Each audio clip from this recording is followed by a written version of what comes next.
are live and in full effect.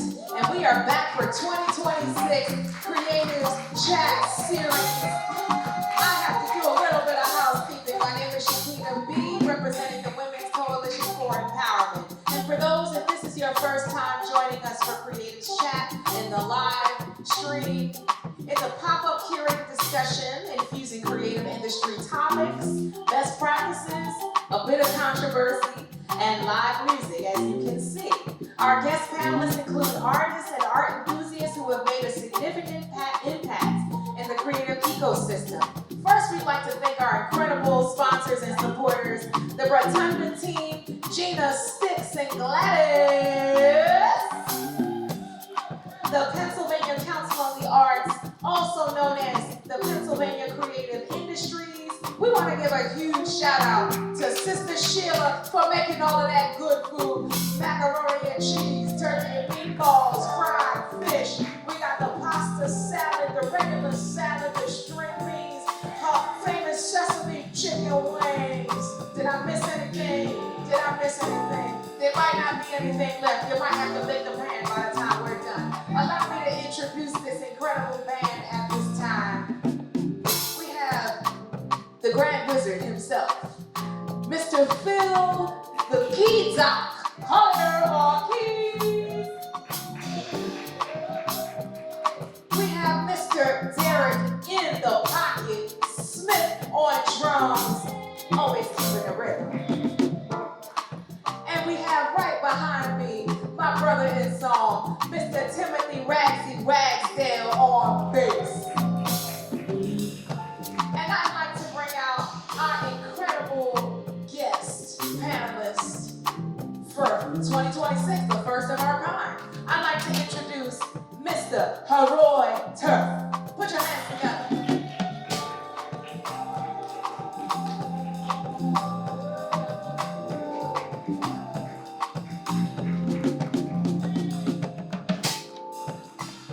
You can tell this ain't his first time on the stage, okay? Hey. What up, y'all? Now that's how you hold the mic. That's how you hold the mic. So let me just give a little bit of introduction. Keep the music flowing just a little bit while I introduce this brother. Mr. Haroy is a musician and a saxophonist from Philadelphia, PA. He has some amazing opportunity to work with the artists of all genres of music, myself included. And even in fact, coincidentally, The Roots, which the Roots picnic is happening this weekend, and he's gonna jet out of here and get over to it in a little bit. He's worked with her, Solange, Patti LaBelle, Wyclef Jean, Robin Eubanks, Bilal, and many other artists. He's a graduate of the now deceased University of the Arts, and he has his bachelor's, his master's. He is also a Grand Wizard of music. He's performed at several venues all over. And when Mr. Haroy is not on stage, he's in the studio working with several different artists. One thing I can say, this brother is stays booked and busy, and the fact that you took the time out to come here to have a little controversial conversation with me is always a good time. We have great conversations. And I want to give a shout out to your debut record, 10,000 Hours, which is available on all streaming platforms. So you can visit him. He is and physical copies. Yes, the vinyl gives more money back to the artist directly.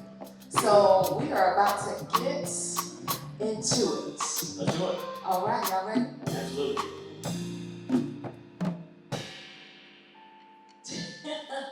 Damn, just give it up for the band. What's up, y'all? How we doing? Good. Thanks for having me, y'all. I appreciate it. Okay, so I'm going to open up with a couple preliminary, ongoing, controversial topics. Okay. Because they're quite impactful to exactly what it is that we do. Word. Let me start off. I wanted to try something a little different this year, so I've tried to give a little bit of a word or a few word association to what's happening. So I'm going to start off with dry wigs and an even drier economy. What does that mean? Well, currently our local leadership, and I can't say names, but dry wigs and an even drier economy as the local sector has been directly impacted. And one in particular organization, entity, is interesting, and I have to just say it because I'm one of those people who are truth sayers. FIFA. FIFA has come into Philadelphia. You heard about FIFA? Yes. Yeah. So I remember when FIFA came out, they put out an application for artists to apply for an opportunity to perform. Yep. It was sounding great, right? In theory. In theory. And recently I was actually one of the selected artists, and I was quite excited to be selected. And upon further review of the FIFA, and FUPA, I realized that it might not be the opportunity for me because I felt very undervalued as an artist. In fact, I was clear about dates that I was available and dates that I'm unavailable because this time of the year, it's crazy. Artists are pretty busy, right? You're booked and busy. Very.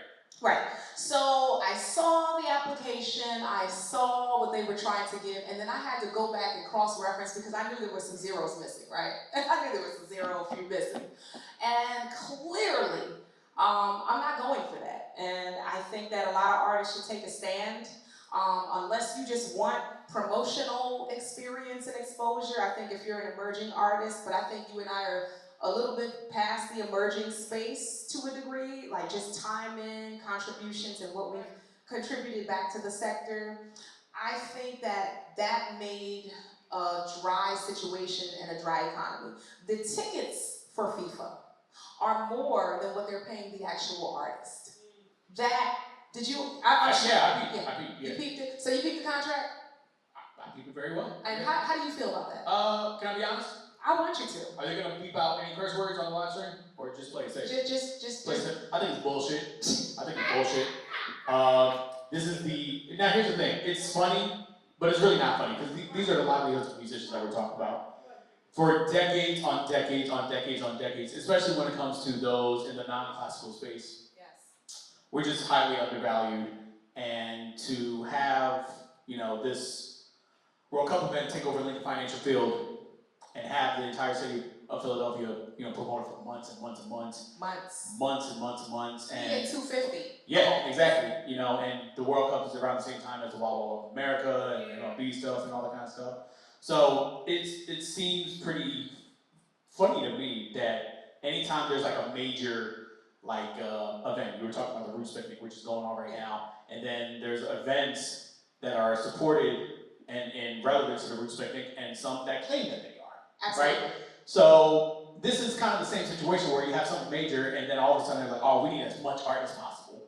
But then they never realize the other side of the slope where, we're working, you know what I'm saying? So to have a band of your size, have a band of my size, any art, any talent, any skillful set of artists that are coming out of this city, in which they do want to highlight to kind of give them such low of a number is kind of pathetic. Beyond pathetic. I'm pretty sure we're going to talk about this later, but I literally started essentially the movement, kind of similar to yours, Women's Coalition. I started essentially the Musicians Coalition in partnership with our local 77274 Musicians Union, where while there are systems in place for musicians to receive pension contributions for working gigs and all that kind of stuff, similar to those of the Philadelphia Orchestra or the Philly Pops, or like I said earlier, any of those more classical spaces. The awareness and the kind of attentive energy for those that are in non-classical spaces, like our freelance community, it needs to be really drawn apart of, you know what I'm saying? I too fill out that same application. I actually found out about it through my good brother Chill Moody, who is the musical director. Yeah. And me and Chill, that's my big brother, you know what I'm saying? Check him out if you haven't done so already. He's more than just a rapper. He's like a rapper, entrepreneur, beverage maker, and all that kind of stuff. Again, going back to the Roots Picnic, he literally has his own beverage being sold at the bars at the Roots Picnic. So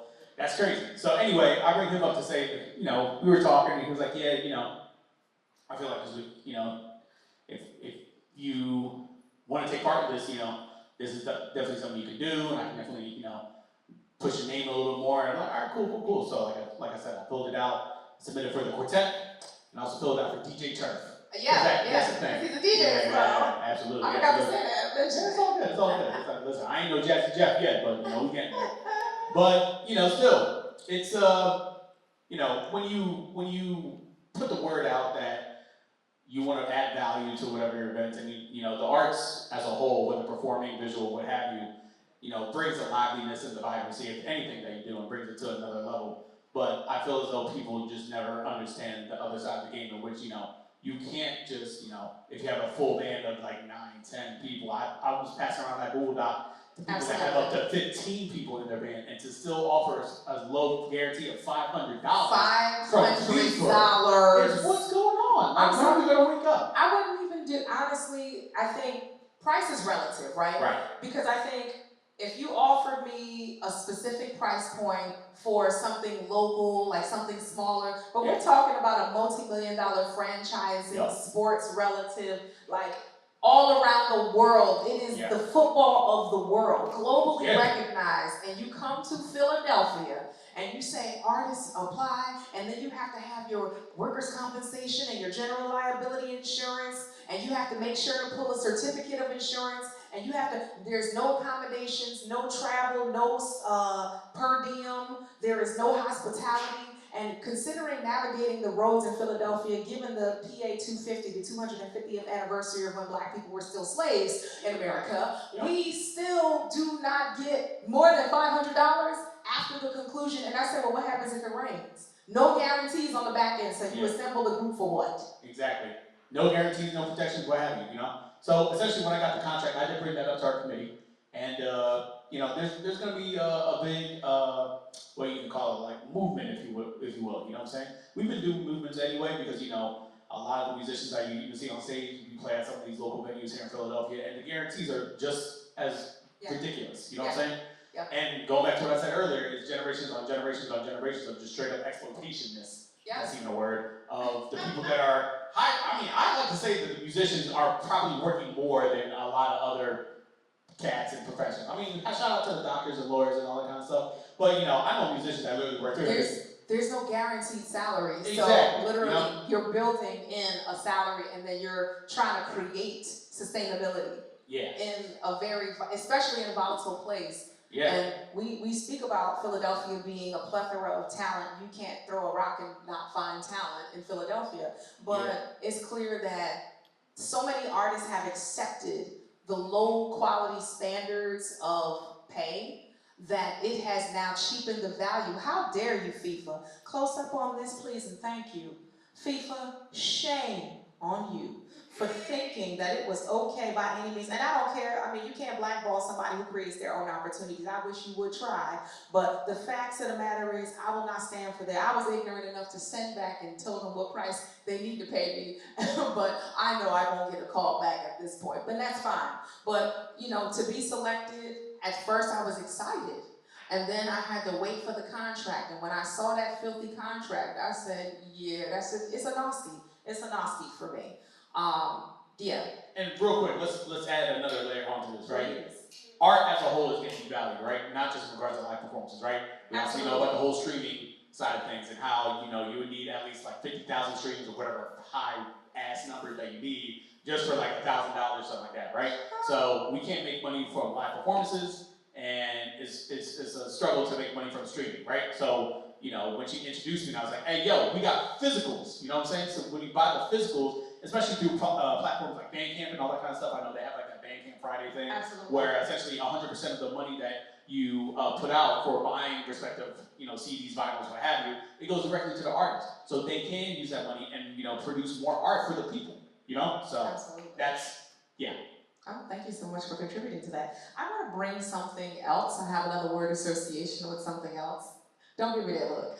I'm going to say Uncle Fester and Weeknights Live, formerly known as Tuesday Nights Live. Uncle Fester. Uncle Fester. Hey, Benny! But Uncle Fester. Let's get into it. I remember formerly you were very instrumental in the previous initiative under the Tuesday Night Live. And it was an initiative that allowed artists to get better paid wages in terms of pay per play at the hotels under the direction, the city of Philadelphia allocated funds to be dispersed by the union, and you were the business manager at the time of the Tuesday Night Live. Okay, business manager, project manager, executive Negro, whoever you Payroll, though. Well, whatever. Okay, say less. But the point is, when the initiative took place, you submitted out something to provide equity to performing artists, and there was a list. I remember, I think there was initially 92 dates, 92? Something like that, yeah. Okay, and there was about maybe 150 people that signed up. And some hotels reserve the right to choose their selected artists, and then some of the others, you at the time were the person. But now Uncle Fester has taken over, and now contracts are not being dispersed at the appropriate times that they probably should be. And I think it's pretty reckless to, especially at this time of the year when artists are super, super booked and busy, to like wait until the day of, in some instances, to send people contracts, especially when you know the dates. I think it's highly unreasonable. The initiative in and of itself made great sense to provide direct workplace paid opportunities for artists to be seen in spaces that were not ticketed, which is a luxury in a degree. And it's a luxury not afforded to many artists because a lot of artists that curate events don't often have sponsorships. So they're trying to make money back from tips, ticket sales, and hopefully a good deal with the venue. Oftentimes, we see these opportunities, and now, since you have relieved yourself of that position, Uncle Fester has taken over, and he has made quite a mockery of the initiative in and of itself, and I'm disappointed. I apologize for cutting you off. I've gotten, ever since the new Weeknights Live initiative, per week, I probably get at minimum 2 to like max 5 phone calls a week, talking about like, how come you're not doing this anymore? This is so different. I can't take this anymore, you know. So the effect has definitely rippled out. So it has. It was pretty sad to see that the city of Philadelphia has decided to provide an opportunity that should be reserved for a professional administrator in the arts and not Uncle Fester. So when you have the bald-headed, thick-waist, inexperienced individual, piano playing individual who I remember used to be on Temple's campus with hair and a flatter stomach, but now that has changed. So Uncle Fester has taken over and therefore has, disparaged the initiative, and now it's just a free-for-all for when he decides he wants to send contracts, which really isn't fair when you're trying to secure your calendar for the duration of the year and go. So to add to that, so not only did Tuesday Nights Live, which ran from September last year to this past January, so every single Tuesday, I think we started at that last Tuesday of September, so whatever date that was, all the way to like the end of January, essentially. So essentially, to back it up a little bit, the Department of Commerce, run by Raheem Manning. Shout out to Raheem. Yep, shout out to Raheem, Overbrook Zone. He essentially wanted to launch a series out of the vision of really our mayor, Cheryl Parker, because essentially she had some recent travels at the time. I think she did some conference down in Washington, D.C., and there was like, music at the Marriott where she was staying at, which their Marriott down there is next to the convention center where they do conferences, just like our Marriott's next to the convention center on Market Street, right? So essentially, she went over to him, was like, yo, I had this great time in D.C., there's musicians playing in the hotel lobby, this needs to be a regular thing. So Raheem and his partner, Mecca, in addition to myself, we are members of Suzanne Christine's Original Music City Task Force. Shout out to Sue. Yeah, shout out to Sue that.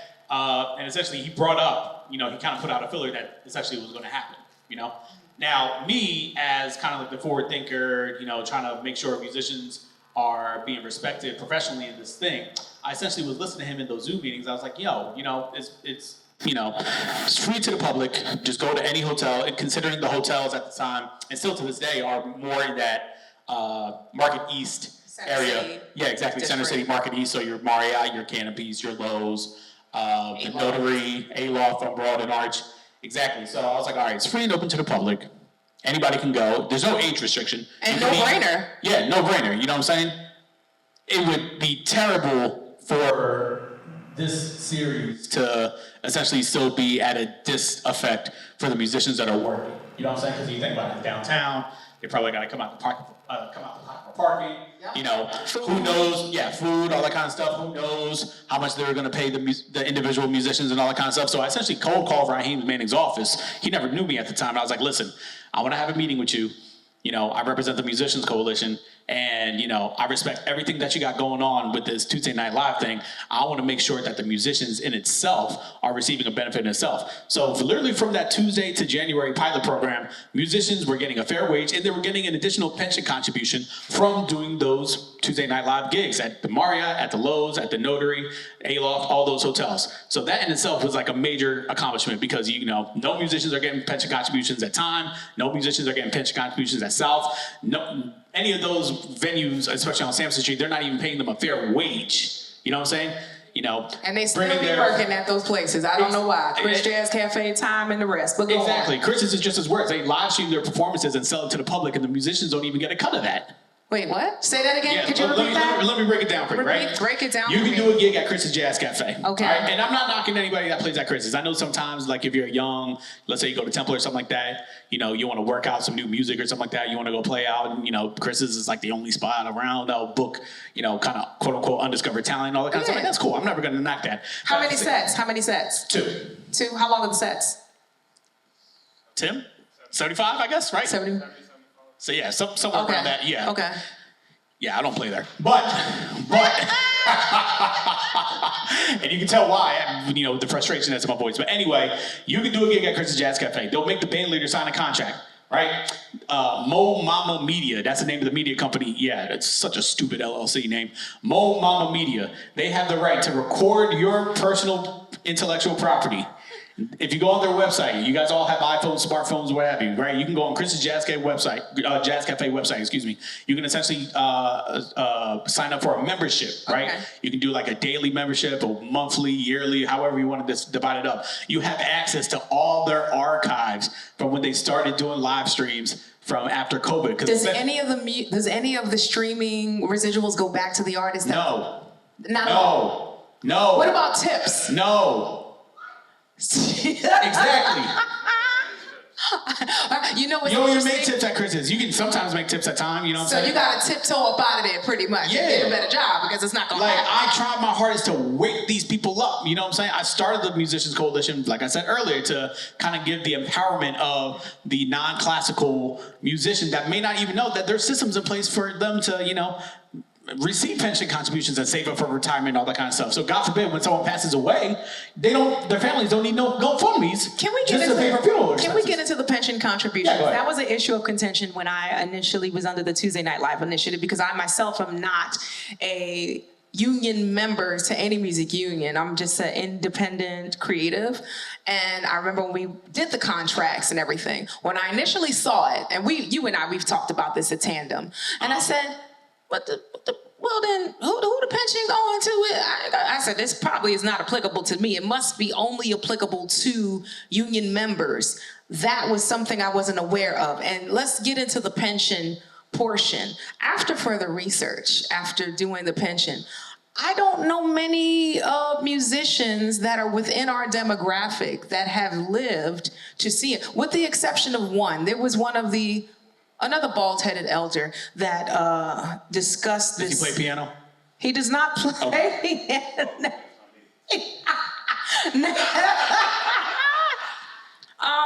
No, he. But Phil is a nice guy. He has his affairs in order. Phil can do I don't know all. what business entities you're involved in that you're the admin guy, but he gets his stuff together. Phil can do no wrong in my eyes today. I can't speak for him. But tomorrow, though. Tomorrow. You know what I'm saying? When we talk about the pension, this was something that several musicians and myself included, we had just questions about that, because he didn't think it was applicable to us. And although we did accept the contractual agreement, we weren't fully understanding that we as non-union artists will be responsible to contributing to the pension. So just so we're clear, the pension that every artist contributed to under the initial Tuesday Night Live initiative only goes to union members who were pension eligible, correct? No. Please explain. Every single musician received a pension contribution from doing those gigs. The When Local 77-274 literally have a pension fund. And when you're talking about contributing to that, that's not necessarily you coming out the pocket to add to that fund. What it was, if you have your respective wage, essentially the Department of Commerce, which, like you said earlier, the money was being filtered through the union's payroll. They will include a 15% pension contribution that will be in said fund. How would the union pension contribution go to an artist who is not a member? All right, so that's a great question. So there's union musicians and there's union gigs, okay? Let me break it to you like this. And I had to learn this simply just from doing it, right? So back in 2020, 2 months prior to COVID, I was asked to record for Her. You guys familiar with the R&B artist Her? Yeah. I just wanna, exactly, Her. She did the Grammys that day, or Okay. the Grammys that year. It was the same day that Kobe Bryant passed, right? You guys remember that, obviously, right? So weeks prior to that, I got a call saying like, hey, we're in the studio in South Philly on Jackson Street. We're about to do some pre-recorded horns for Her's performance in a couple weeks in LA, right? Which is great. I never recorded for the Grammys. I never did anything of that caliber, right? Were you a union member at that time? No. Okay, And I go didn't on. have to be. Okay. Because the job itself was already union. Because I get there's some law. Don't tell me. Don't ask me what law it is. Excuse me. Anything related to television, whether live performances or not, it has to be under a union contract. So right? you were under a union contract at the time that you were not a member of the union. And under the initiative of Tuesday Night Live, what you're saying is even though artists who were non-members contributed to the pension fund, how exactly, like, let's say if something happened and I was now pension eligible, how do you become Right. pension eligible? So that will be Secretary Treasurer Jared Antonacci's role. He would essentially be the person to kind of take care of that. So you don't know that answer. He would know the answer. Not 100%. I know bits and pieces of it, but he can put the whole puzzle together. But all I know that I can tell you for right now is, so going back to the Her story, even though I wasn't necessarily a union member, I was still eligible. I was still entitled to those respective labor standards, so to say, because essentially that's what unions are, right? It's not necessarily like... Don't say it. Don't say the B word. Go ahead. Tell me what you're about to say. Bitch. No. Not that one. The other B word. The B word. Oops. Just get to tell your story, bro. All right, anyway, we'll talk later, right? So labor standards, right? If I work set amount of hours, I am entitled to minimum this much. You know, if I go past a certain time, that's this much overtime, all that kind of stuff. You know what I'm saying? So with that, in addition to that, you get your respective pension on top of that, which goes into a fund. So at the time, I was not a member of, it was Local 77 at the time because they weren't hyphenated at the time. I was actually in the committee to actually get it hyphenated. So shout out to Marge and Jared and Jason Brasban and all those people, Laura Munich, all those people. So, you know, all it takes is just a contract. You know what I'm saying? All it takes is a contract. So literally a year later, I got asked to do the Oscars with the same artist. And it was the same type of situation where something that's up for television was under that same agreement. So why not, you know? Under the direction and definition of what a pension is, because Right. we're getting lost. Well, I understand that the benefits of the basic union work conditions, those fair working conditions under that contract you are eligible for. I myself have done gigs in a union setting, but I'm not union, but I'm also under the protection. When we're speaking about pensions is what? Define it. Money for retirement Okay, so money for retirement. when you're old. Okay, so when I'm old and I'm not a union member, how does a non-union member access this pension fund as a non-member? If you're a non-member, you're still eligible to get into said funds. All it takes is for essentially that initial meeting between you and respective Secretary Treasurer. He will essentially grant you that respective access so you can get those funds. So for instance, I'm about to buy this house. You about to buy a house? Yeah. Congratulations, Yeah. man, give him a hand, I'm about to buy this homeowner. house. Okay. Yeah. Surprise, surprise, it's not my first house too. So anyway, Oh. yes, all right. Cha-ching. Okay. So, of course, when you have your lender and everybody, you know, they want to see essentially, you know, your job, where your income sources are. So obviously my day job's with the school district of Philly. I teach at like 5 different schools doing saxophone lessons and whatnot. So that's my primary source. But also I just wanted to pull everywhere where, you know, I was pulling from high yield savings. I was pulling from regular savings. I was pulling from my teacher pension, all that kind of stuff. And all I had to do was just, hey, Jared, I need to grab access to my pension. Boom, bop, shabam, bam. Here's how much money is in said funds. So. Yeah. You know, I feel like the first step of, especially considering for like those non-union musicians, they don't necessarily know the people in said office, right? Which is, I totally get it, you know what I'm saying? Interestingly enough, there really isn't a conversation around that. All it is here's a check, a deduction is coming out. There is no discussion about how to then contact to say, you know what, I did pay into this and now I'm eligible for it because I'm at the retirement stage. Is there a specific amount that you'd be eligible for? Or what if you just did one gig and you want your $5 back? I might need that $5. Right, and I totally understand. I mean, for real, your next creative chat, I mean, it'd be a good opportunity to get the office up in here and, you know. I've tried to have conversations, but many of them are just uncomfortable with live discussions because I said I would like to do a live discussion. You were the only brave representative of the union to actually have a sit down with me. I ain't no representative of the union. I mean, you're a union member. You You are a brand ambassador. I'm a saxophone playing jazz artist at the end of the day.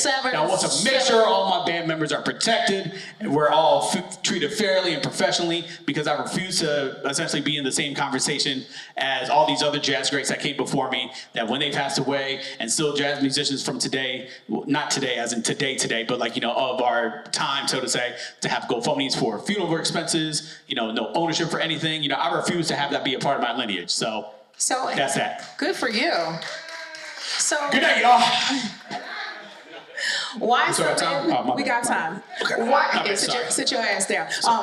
Why some independent musicians choose not to join traditional unions? And I hear this quite a bit. Several of my colleagues in the industry, they'll join when there is a requirement that's mandated. So like if you're on like a tour, a television show that's extended, they'll decide to join a union. But oftentimes, once they come off of those contractual arrangements, they decide, you know what?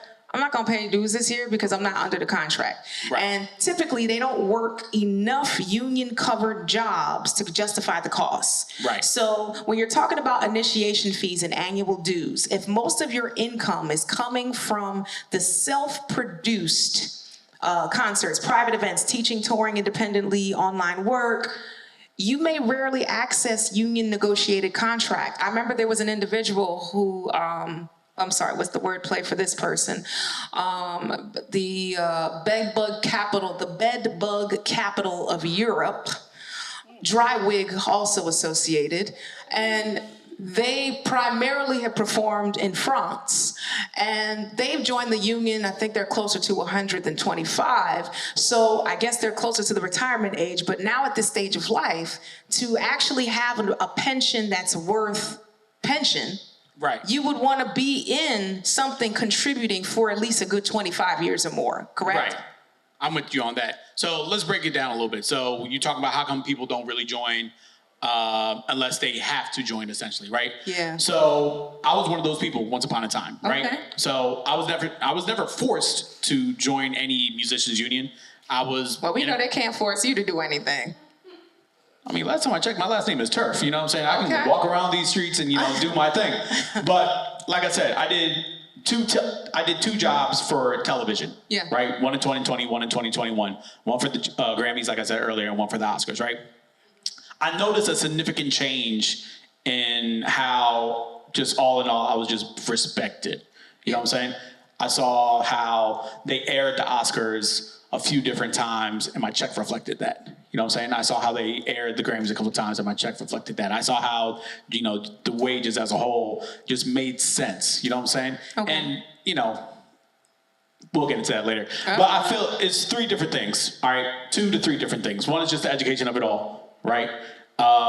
When I was in college, a lot of my teachers performed in the Philly Pops Orchestra, so I just thought the union was just for Philly Pops musicians.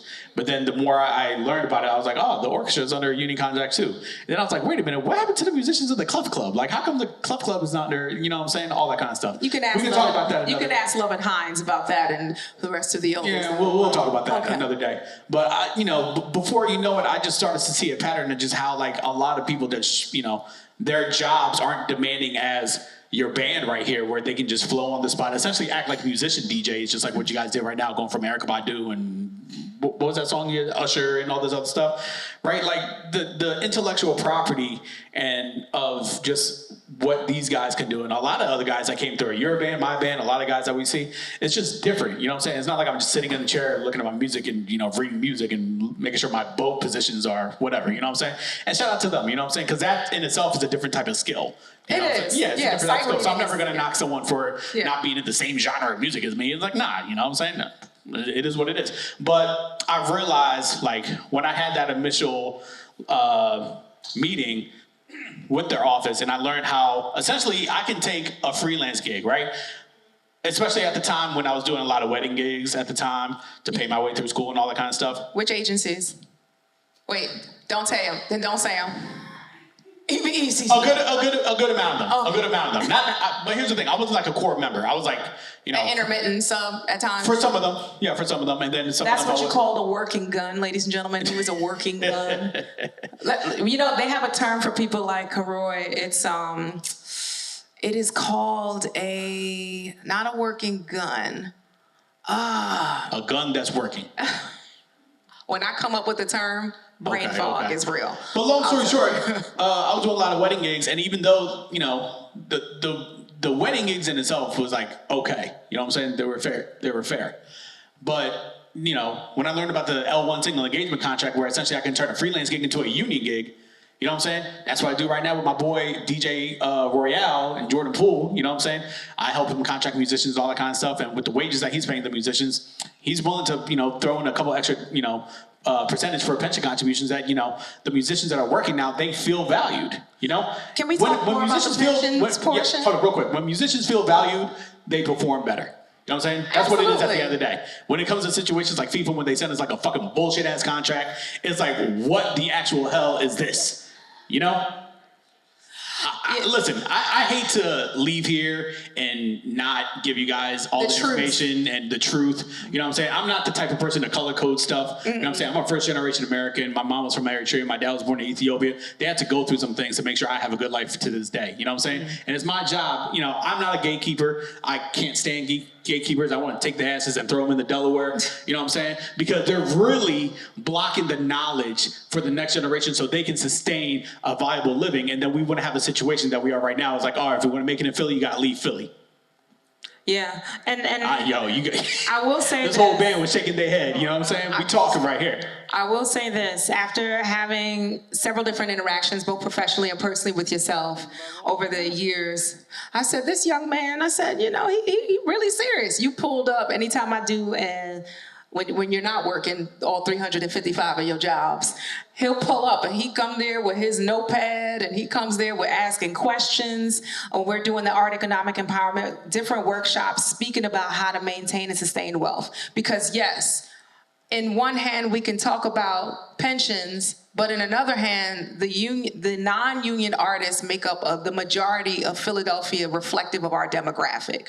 So I'm speaking to that population when I'm saying, you know, it's important for us to start our own business. It's important for us to start payroll. It's important for us to manage our health. It's important for us to secure our own sponsors, make and build relationships. So it seems that you're doing both. When people say, because you've worked in several different capacities and I know you got to leave in a little bit. I'm just going to keep it moving. But the union is not a booking agency. That was the B word, booking agency. I hear that so much. And when I've spoken to several who have joined with the understanding that me joining this union implies that the relationships will be built along with the fair compensation, competitive wages that are obviously better than the typical standards of the indie I want to call artists. those typical standards below standards. I mean, it's typical. The reason why I'm using typical... A full band for $500 is not typical. I'm going to tell you, the reason why I am using the term typical as we are aforementioning Philadelphia is because people are accepting it. Because I'll take that. you and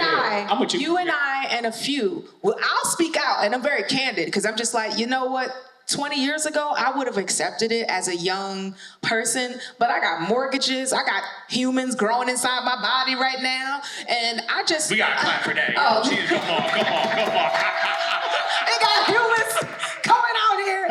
So, honestly, it's just not conducive for grown bills, and the economy is shifting. Housing, you already know. So when you bought your first house, I know that interest rate, hopefully your credit was good, but the interest rates is crazy right now. So in this industry where gas prices are what they are and rent is what it is and housing is what it is and food is what it is, you can't come and say, well, yeah, 15 to 30 minutes on this date, but there's no guarantee, and you still got to have workers' compensation and general liability. You got to make sure the professionalism that's required to even prepare for that are hundreds of thousands of dollars. We're talking about yourself specifically. I myself am not a classically trained or formally trained artist, but I have about 20 years in this game as being a performing artist. So I could walk in any space and be prepared to do it. You are somebody who invested significant time, money, and education. You yourself are someone who, you know, a lot of my peers and musicians, they have degrees. So sometimes you had to pay student loans or you had to make that investment. That's hundreds of thousands of dollars. And to come back and tell somebody, yeah, we're going to give you $500. Like, it's a noski. It's a noski. So when they say that the union is not a booking agency, can you break that down? Because I hear you say it and I have a comment on that. So, okay, so here's the thing. There are some gigs that come through the union office, right? Yeah. There are some gigs, all right? It's not like every single day they're getting, like, you know, a bunch of calls asking, well, even though now recently, because they just changed up their website a little bit. So now, let's say if I'm like a, you know, soon-to-be husband or something like that, and I want to find a band for my wedding, I could just go directly to the musician through their new website. So shout out to them for actually kind of making that change. Oh, I got to check out the new website. Yeah, it's killing. So instead of Local 77, I think it's like philomusicians.org or something like that. So that's definitely a better brand, but go on. There it is. Better brand. So that part. And it took us, the members, to actually make that, to articulate that to them. You know what I'm saying? So that's that. But to answer your question, so there are some jobs that get called in. Hey, we need this, we need that, we need this, and all that, you know, fun stuff. And then, you know, they do what they do, making sure, because, you know, they already have an in-house, you know, lawyer and, you know, insurance and all that kind of stuff. But on the flip side, you know, I want to bring up what I said earlier. Essentially, what they have is this L1, a single engagement contract. So I can do a gig, right? If it pays above, you know, the standard or whatnot, I can essentially take that gig into a union gig just by having the talent buyer just put it under that contract. Okay. That's literally as simple as that. So you can literally have, you know, a wedding gig. Let's say you do a wedding gig and it pays like, you know, you do the gig for like 3 hours and let's say it pays 9, right? So that's going to be all inclusive. You know, they'll take care of the taxes and the pension and all that kind of stuff. You get your net. The union will essentially send you your W-2 as opposed to collecting a bunch of 1099s from just a bunch of any and everywheres, you know? Mm-hmm. Me personally, like, I got really frustrated when I did my taxes a couple years ago and I realized I missed one 1099 from one wedding band I did years ago. Did they ding you? Say it again? Did they ding you? They did a lot. They did a lot. But it was just so much for me to, you know... Navigate. Yeah, navigate. And it was just like, man, there needs to be an easier way of just going about this, you know? So... And we've debated about this quite a bit. I mean, listen, and also, and I want to make this apparent too, maybe this system is not for you. And that's totally fine, you know what I'm saying? You're not a union member, you've been doing things how you've been doing it for a while, and it's benefiting you, you know what I'm saying? And that's great, you know what I'm saying? But for the musician who's probably just moved brand new into the city, probably goes to school at Temple University or something like that, and study with their all-star jazz faculty over there, and let's say the city has... That's where you went? One of the schools, yes. Oh, okay. Yes. The school I went to doesn't exist anymore, so, you know. Sorry to hear that. And my graduate school is about to not exist right now. Oh, damn. Yeah, we'll get into that. Yeah, the arts is hurting in Philly, even in the education space. So anyway, going back to what I was saying. So, you know, you can be brand new to city, you know, and for real, when you're in college, you don't really have an opportunity to, like, explore the scene as much as you do because you have to focus on your studies. That's just what it is, you know what I'm saying? That's what it is. And, you know, and I don't know, I mean... I was like taking like full 18 credits every single semester. Like I was like the most stressed out cat, you know what I'm saying, when I was in school. But we'll talk about that another time. But, you know, for those that are like kind of unknowledgeable in terms of like what's out there and how they can kind of make that change to better their well-being, you know, I feel like at least you can do is just check it out. You know what I'm saying? And if it works for you, that's great. If not, there's tens of thousands of other ways to kind of, you know, take the income that it's, you know, that you earned and then doing all the stuff that essentially you're doing. So that's cool too. And I really appreciate him saying that. So we sat down and we discussed it. And I said, you know, as a union member, when we've talked about this, and it's not just a you thing or multiple people do this. I said, you started a business prior to you joining the union. And now you're starting to receive checks and pension because the union doesn't recognize non-specific individuals when they're trying to process pensions. So now you're fostering the income coming to your individual self. So you as who you are, not whatever LLC. And I said, you know, there's a way around that. We never really got down to the full discussion. And I kind of did in the last creatives chat the last Art Economic Empowerment Workshop, and I said, look, if you yourself are running a business and you say, hey, I'm gonna work with the Women's Coalition for Empowerment on said initiative, you can then get a check from us to your LLC, and then you, in your own system, by payroll or however, you can then get your check sent to yourself as an individual, and that's the proof that you can. So now you're having income coming both ways, which actually looks good, especially for lending purposes, for those of you who are, seeking to build some asset acquisitions in the future for long-term sustainability. Right. And I go through a step-by-step process. I do get it, because every musician is not an administrator.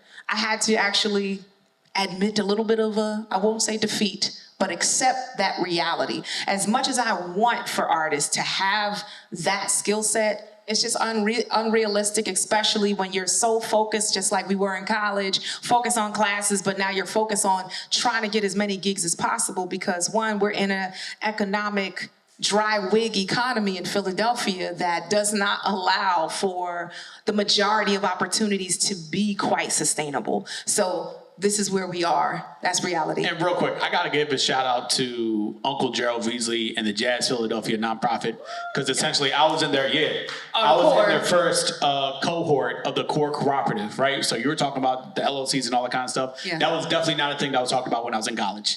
No, that's just not what it was. Most institutions don't talk about exactly. It. And what is it, 2026? So I graduated college years ago. Years ago. The business side of the game was not taught. You know what I'm saying? I remember you were talking about earlier how I work for Solange, right? And man, oh my God, I felt so fucking stupid from this gig, yo. So we did Dave Chappelle's Radio City residency, right? I love me some Chappelle. I met him before. He was here this weekend too. I came for the Jay-Z set. So I remember it was my first gig with Solange, right? And we did the rehearsal in Brooklyn, and it was killing. A lot of Philly homies was on the gig. Yasay, Arnetta, JoJo Streeter. And then we did the gig, smacking gig. Dave Chappelle invited us to the after party. It was at the Soho Grand Hotel in Soho, obviously. And I was like, yo, oh my God, this is so fantastic. I'm living life. And then it comes time to, how we were getting paid was not discussed, right? So I sent an email, to the horn section manager, who's from New Orleans. I was like, hey, what's the process for payment? And it was like, oh, you gotta send this invoice. I was like, what's an invoice? And she literally... You didn't know. Do you know how people when they put LOL or ha ha ha ha ha in the text or email, that's really what they really mean? You know what I'm saying? I'm definitely I never felt more stupid in my life, yo. And that's just me being real. I was like, dang. And I've already left UArts or the school once known as UArts at the time. You know what I'm saying? Institutions don't talk about it. So it's like, man, I'm doing these gigs at these high esteemed venues. I don't even know what this thing is to submit so I can even get the bread. So it really, You've grown. Well, besides that, also, so I'm an educator as well, right? So my day job is with the school district of Philly, and then also for the past 7-8 years, I'm a director of a jazz camp in Upper Darby with the Upper Darby Arts and Education Foundation called the Summer Jazz Jam Camp. We're actually about to open our own facilities in Berkeley Square. So congrats! Thank you. Congrats! Give a hand for that. Yep. Doing some good Check work. us out on Google and the website, Upper Darby Music Man Academy, all that fun stuff. We used to do a jazz festival as well in partnership with the township, but that took off. But now that we have our facilities, things are going to be a lot easier. But I say that to say, so not only am I in charge, and it's middle school kids, right? The youngest is just left fifth graders going into sixth. So they just left elementary school, and our oldest kids are about to go into high school, right? And a lot of them, they don't really have jazz training like that. You know what I'm saying? We don't even do auditions, because if you were to audition for the Philadelphia Youth Orchestra or, anything, is a lot of it, the whatever thing up in Montclair, that jazz camp, I think Jazz House Kids is what it's called. Mm-hmm. It's all audition based, right? Here in the camp that we do in Upper Darby is just come as you are. It's going to be a jazz 101, right? And no audition process. No audition process. So check this out.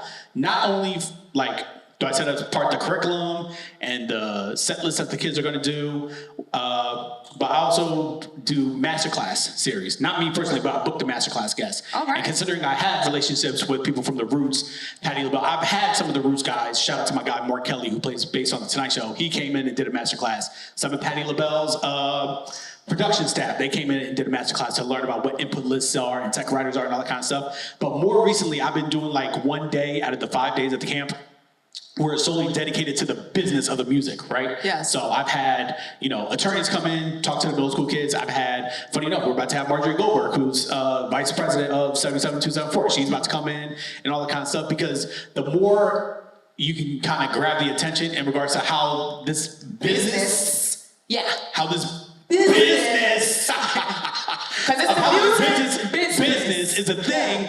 You know what I'm saying? We're starting at, they're about to get these lessons at 6th grade.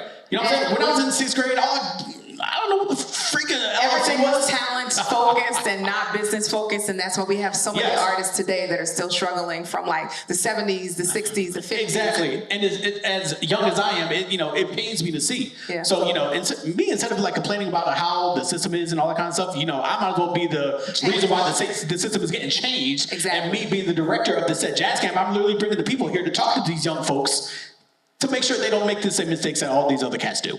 Okay, and please give the brother a hand for all of this knowledge and all of this great work that he is doing for the youth. I want to shout out to my brother Range in the building. Go get you some hot sauce for that fish, brother. Go get you. But in the meantime, in between time, I have one last thing I'd like to speak about before we conclude. We did speak about live streaming, right? And, a lot of times artists are getting like 100,000th of a penny, a straw penny, if that. What is it? It's less than a peso for the number of streams, and the algorithms have shifted. And if you're not really aware of the technology, people have tried to break it by incorporating bots, and a lot of bots are being purchased so that you can have some movement on projects, which is not real. And what I'm gonna say has nothing to do with the streaming in the sense of you trying to get streams for coins by the algorithm. I'm gonna encourage artists, and we can close this up. We're gonna close this up. Make sure my cleave look good. No. Artists that are doing concerts, live events. It is important that you invest in live streaming equipment and you can sell tickets digitally. Imagine if the Roots Picnic right now would have had a streaming option. For those of us that may not want to get into the long lines, who, might like wearing heels and don't want to stand in the mud, or, just don't want to really be around a lot of people but want to support the cause. It is something that you can do. I've done it several times, and we have gotten significant contributions that certainly outweigh the bandwidth of what a stream traditionally would value as. So I want to encourage artists because, one, there are limited performance venues in Philadelphia. Limited performance venues that are actually accommodating, ADA compliant for diversity for people in general, and especially in the post-COVID era, and COVID is really not over. We got hantavirus, rhinovirus, the new COVID, we got dry wig COVID, and all kinds of situations happening in Philadelphia and around the world. So please invest into the live streaming option and sell your event on live stream, because I'm gonna tell you right now, I don't wanna come out somewhere and I can't sit down. Especially now. I don't want to come out somewhere where I get there and there's no food. So there's no food, there's no seating, and wherever the live interactive activation is occurring, I can't see it because you didn't factor that in when you chose the selected space for your artistic initiative. So just please consider doing that. Sell tickets, and guess what? If you do it on YouTube or if you do it on like Stream, there's a streaming app that's online. You can literally create an entire event and then re-premiere it and do it multiple times. People have seen me on most of the cable network television in Philadelphia because I've given that same footage to those networks. So they're like, oh, Shakina, I saw you on TV this week. I said, which hair was I wearing? Oh, that's when we sent that's when we sent it over there. And I think it's a great way for artists to really, one, archive what you're doing, because it's great to have a live experience, but when you have it archived, it's something that can continue to be sold over and over again, and you own the intellectual rights of that property, so just make sure that you're utilizing it. So live streaming, let's rethink it, and let's start to utilize some of the technology. It is a little investment, but it goes a long way. So I would like to thank you, Mr. Haroy, for coming out today. Thank you. Is that any last words, or would you like Any to let last people know words? where you are, what's the next show on your website? Yeah, go to www.heroicturf.com, HIRUYTIRFE.com. All my dates are on there. Spruce Street Harbor Park this upcoming Friday. I'm bringing back Studio Wednesdays, was a jam session that I did at Silk City for 2 years. All creative, like improvised, no cover songs and all that kind of stuff. So we're bringing that back for a night. This upcoming Friday, I believe that's June the 5th, 7 o'clock. Make sure you guys come, completely free and open to the public. You can bring a kid. Yep, we like that F word. Free 99, y'all. Free 99. Exactly. Do that. My second record is coming out later this year. So if you follow me on Instagram at Harori_turf26, you'll see the rollout and all that kind of stuff. There's going to be a pre-save link on my website pretty soon. You guys are actually the first Philly audience to know that I have a new album coming out. So, yeah. Anything else? Website, Instagram, all my social media is essentially Harori_turf26. So make sure you look me up. Website's the website. And I am extremely handsome.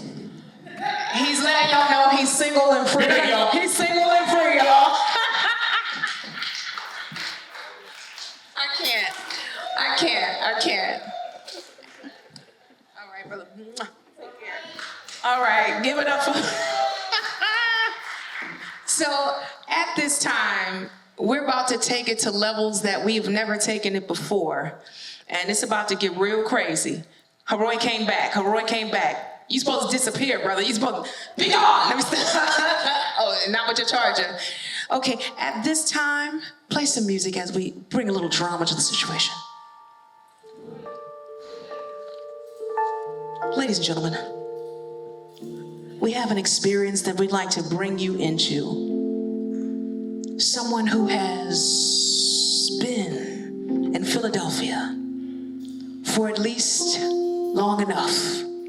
She is literally a class act. Wait, we didn't introduce her name yet. She is someone who I have had the pleasure of being under her tutelage. I have had the pleasure of seeing her do many things without fail. She has multiple albums out. She is Grammy Award winning, Tony Award winning, Oscar de la Hoya Award winning, internationally known. She is a classic, and she always wants to be referred to as, let me lick my lips, a jazz vocalist. Her name, and give a warm Creatives Chat welcome to Elegant, rhymes with DuPont.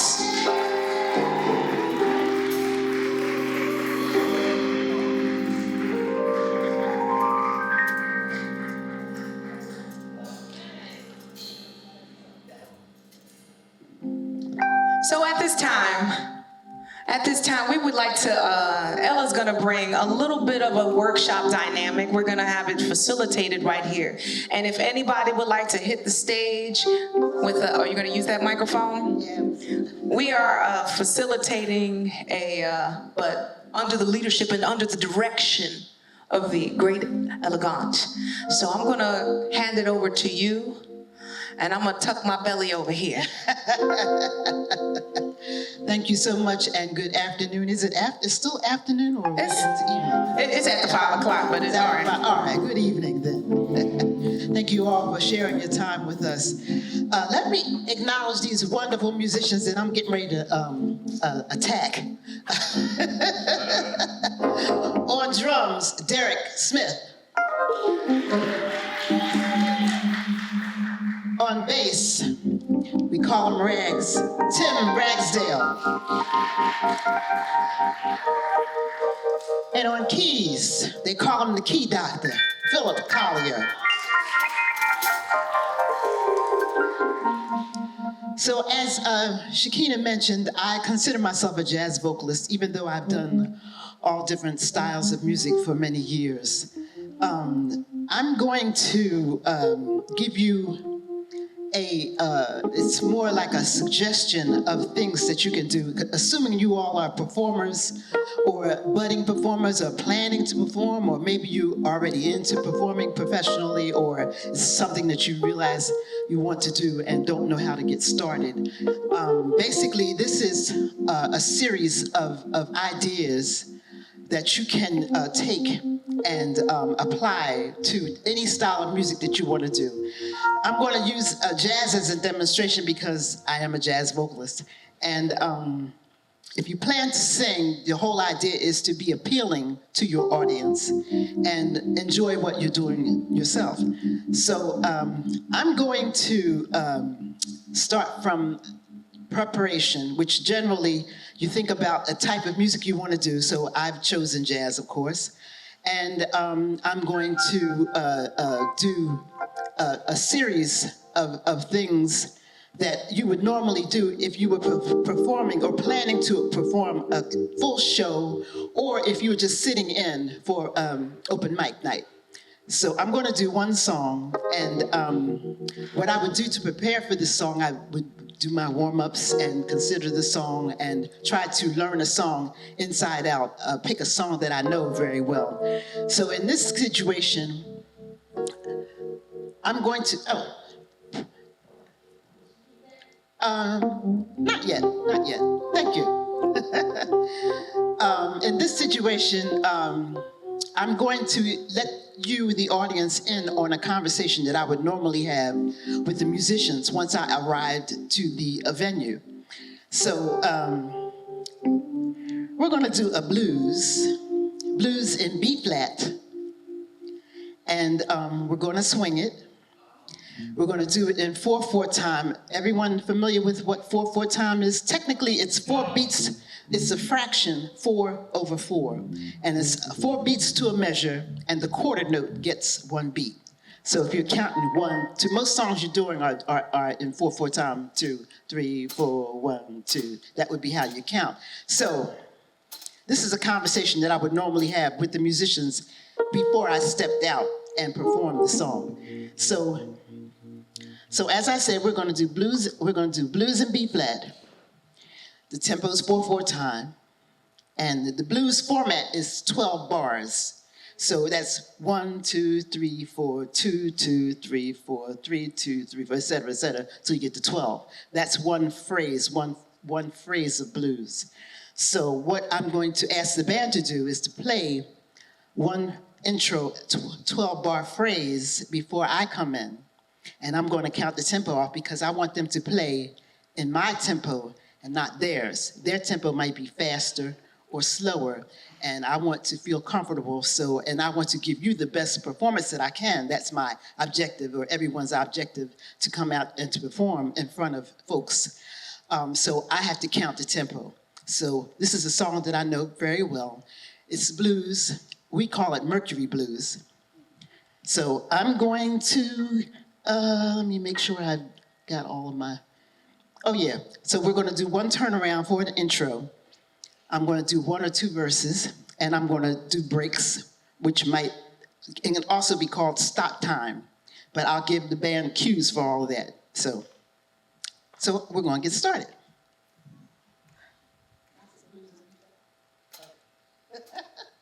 One, two, three. You can count the bars if you want.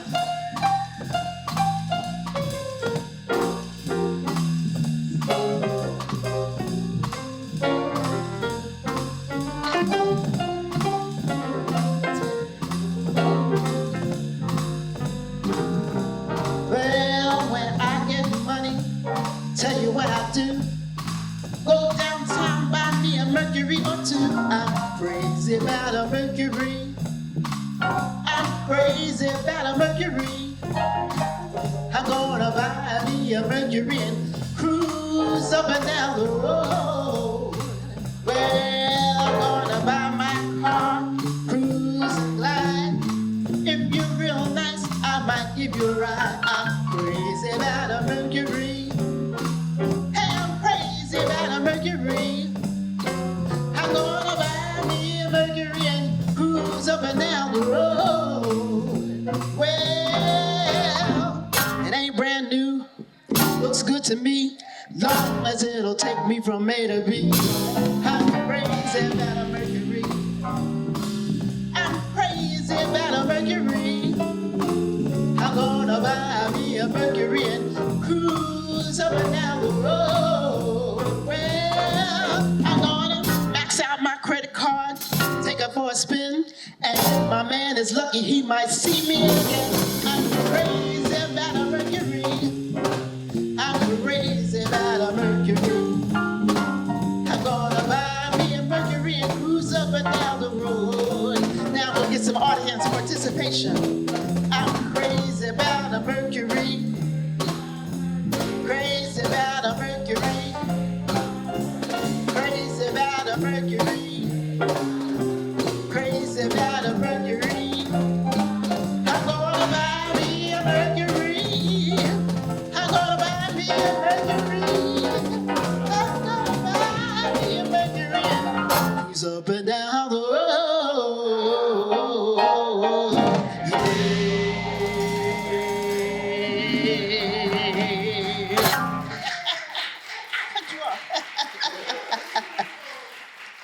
Okay, so anybody have any questions about what we just did, about the signals that I gave or anything? Yes? Okay, my question is how, if the beat starts, how do we, when you enter the song, how do that? Oh, how do I know when to come in once they start? Well, I mentioned that I was going to do blues. Blues is a 12-bar phrase. I get them to play a 12-bar phrase before I come in. So I literally, because I'm familiar with the song, I didn't have to. I counted, but you didn't hear me. I kind of like counted 1, 2, 3, 4, 2, 3. So after 12 bars, then I know I have an entrance. Now, my entrance is a pickup, which starts just before the actual beginning of the bar. So I just kind of ad-libbed in, and that's kind of how I know, because I'm familiar with the song. That's why, it's another reason why I suggested before you stand in front of a band, before you decide to perform with a band, make sure you know the song inside out. Even if you have to read your lyrics, try to place them in a position where you can still communicate to the audience. So, thank you. Anybody else? Yes.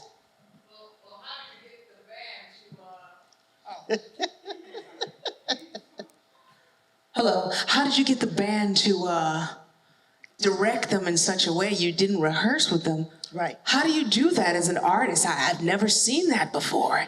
And it looked mellifluous. Mellifluous? Mellifluous. Ooh, okay. I read. I think when you're working with musicians that are familiar with the style of music that you're doing, that gives you an advantage. Also, the fact that I know the song so well, that gives me an advantage that I can communicate with the musicians. And my objective is to communicate with them, they can communicate with me, and also make it look effortless.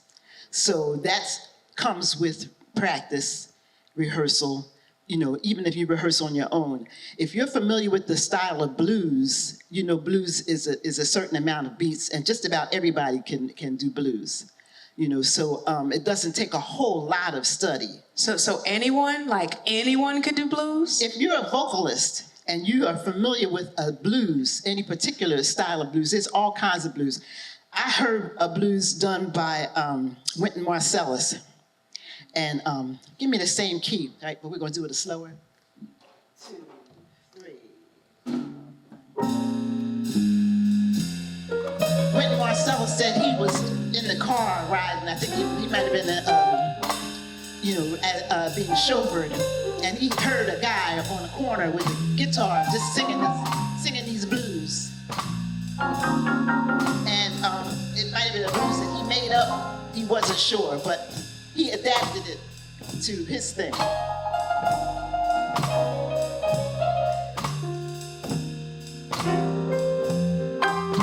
So they just played 12 bars as an intro.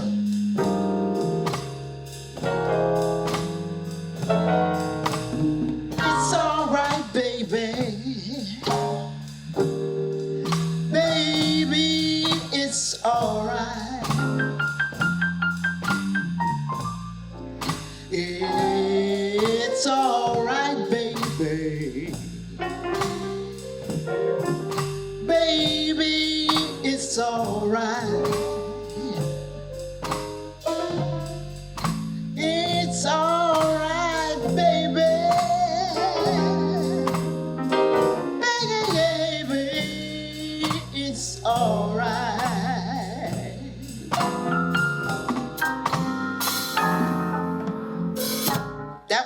basically the whole song. So if you're familiar with the blues, even if you don't sing a whole lot, everybody, generally, just about every musician you run into, whether they're jazz or not, they know the blues. And this is a 12-bar phrase. You know, you work your melody into that 12 bars. You can make up stuff, you know. This guy that Marcellus Saul probably made that up, but it was just an encouraging song that he was singing to his lady, you know, and so he adapted it and put it into his show. So. Well, that's the hoochie coochie song. That's the hoochie coochie song. I guess if you styled it that way, it could be. It sounded a little sultry, a little sexy. Because we slowed it down. Yeah, and the way the keyboard was looking while he played it was a little suggestive. So, you know, it left a lot to be interpreted. So we can call that the suggestive blues. So that's basically, anybody else have any more questions about what we did, or anything in music in general, or sitting in, or putting your own group together, or anything music related? Did you raise a hand? Did you? Oh, I don't share my mic, sorry. I forgot.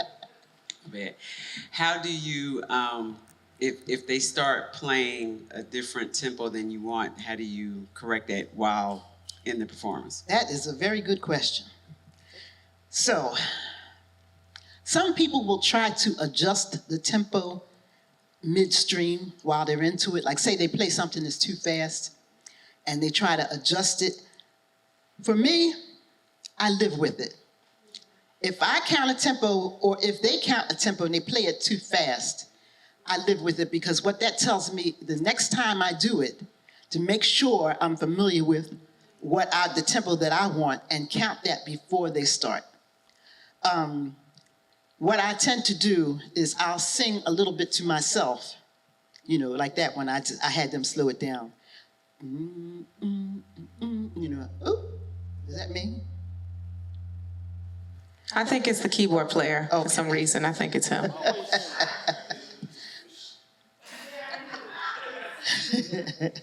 So I'll use Mercury Blues as an example. I would sing a little bit to myself to get the feel of the tempo that I want.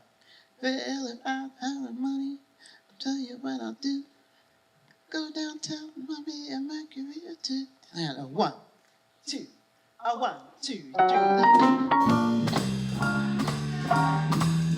If you sing a little bit to yourself before you start, it'll keep you from making the mistake of making it too fast. Because sometimes when all the words, you're trying to get all the words out, you know, that's going to be a problem.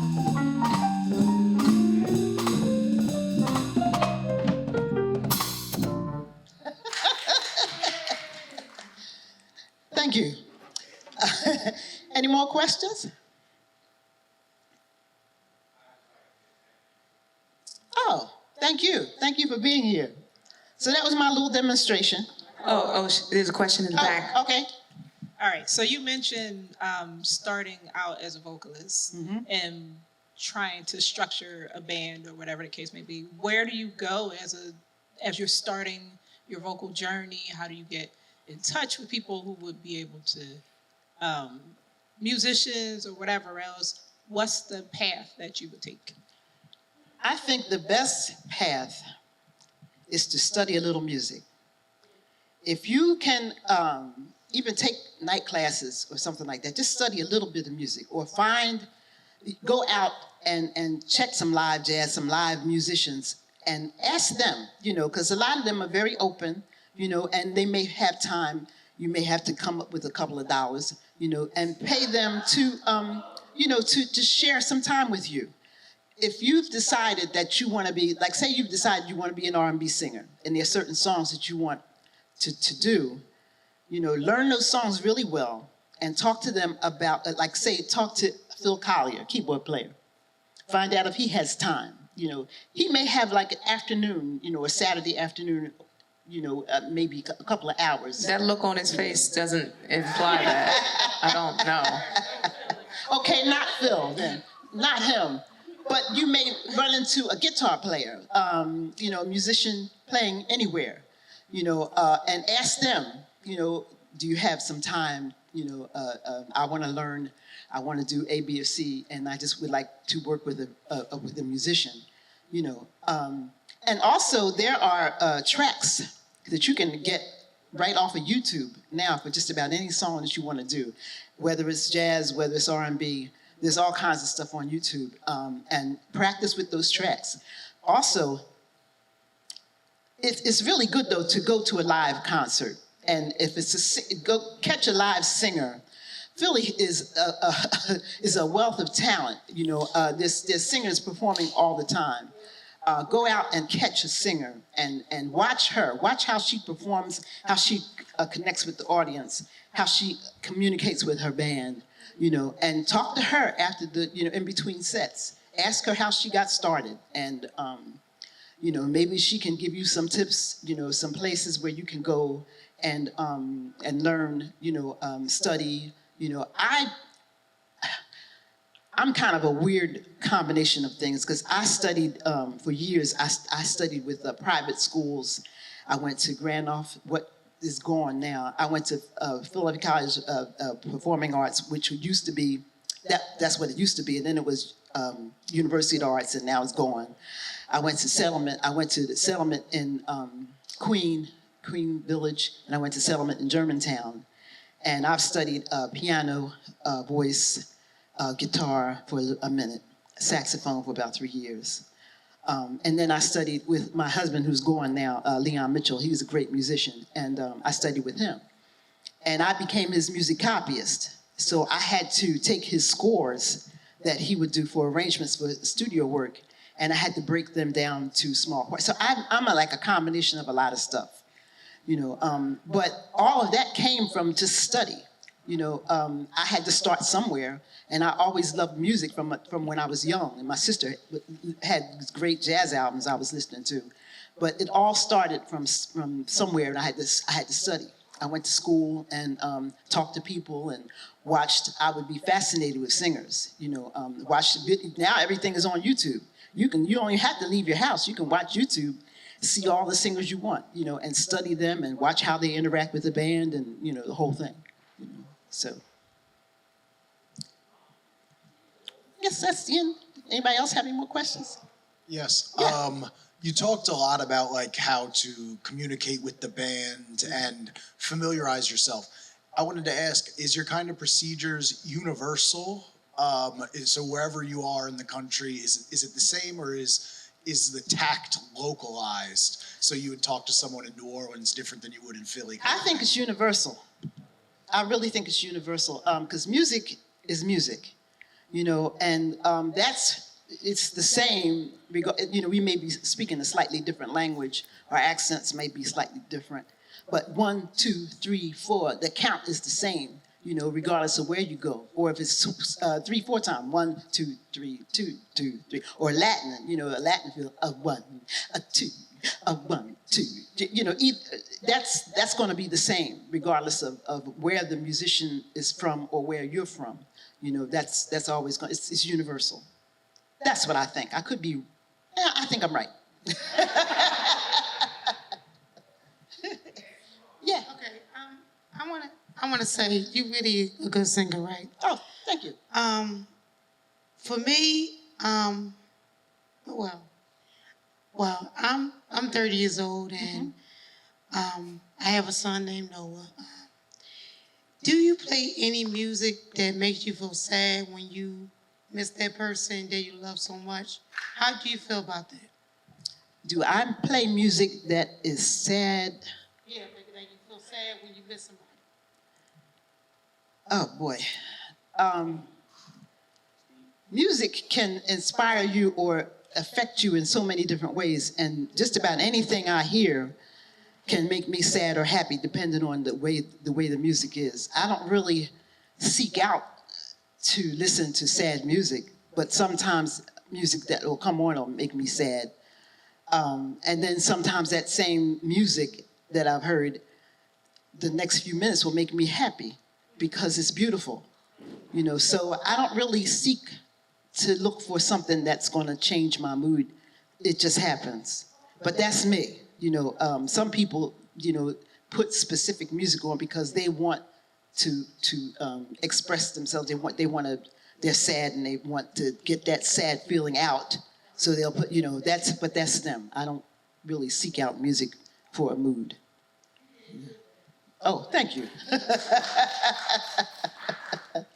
Anybody else? Well, there's actually a musician's side to that as well.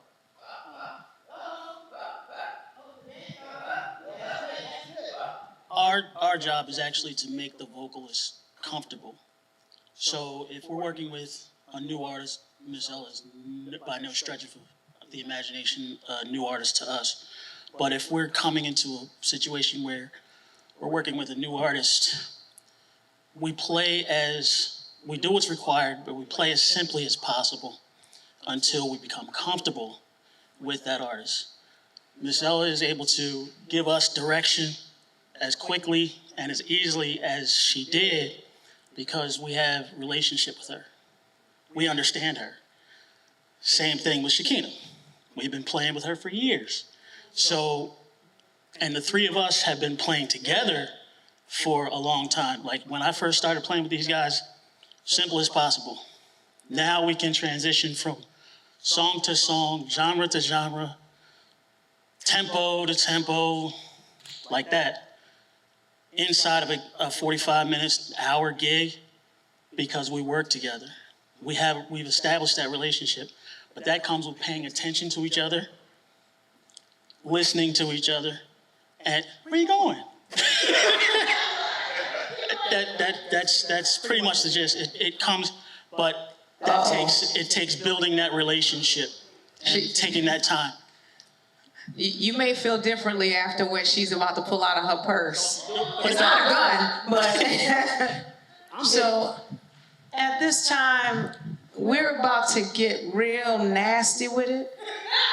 And That's what I'm talking about. but Mr. Ragsdale looks a little confused. Ragsy, are you okay, brother? It made his locks grow a little longer. Just look that look. But see, here's what's happening, ladies and gentlemen. Let me narrate what's going on over here. Ladies and gentlemen, this is Shakina B reporting live right here at the Rotunda.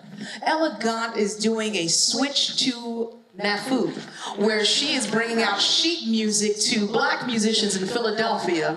And unfortunately, they were not notified that sheet music, and there are additional music stands going around to determine whether or not, according to Elegant, and I'm going to use the word that she used recently that we will not let go for the rest of the year, an elite instrumentalist. Elite.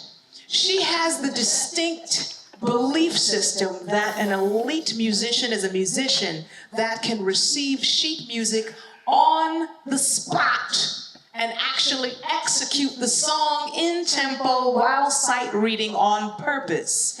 I beg the pardons of each and every one of you as the initiation of the gang has begun. Jump them in, Auntie Ella, and let's go.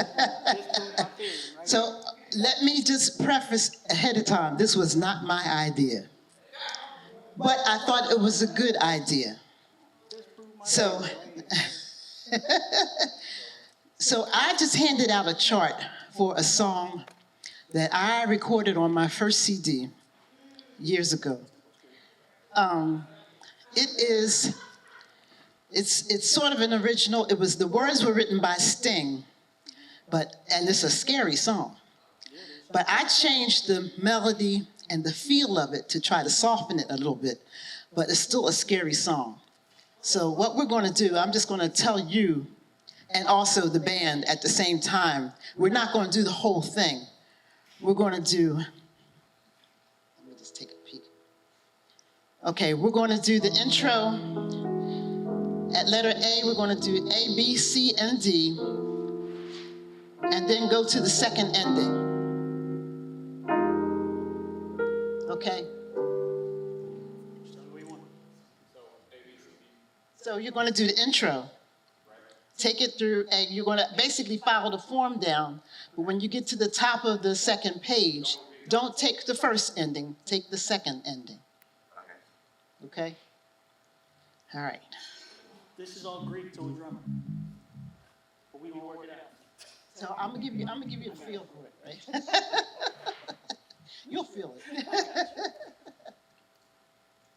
I have to make sure I count it right, because this is one of those songs, if I count it wrong, it's gonna be too many lyrics, and I'm gonna mess it up. A 1, a 2, a 1, 2, 3,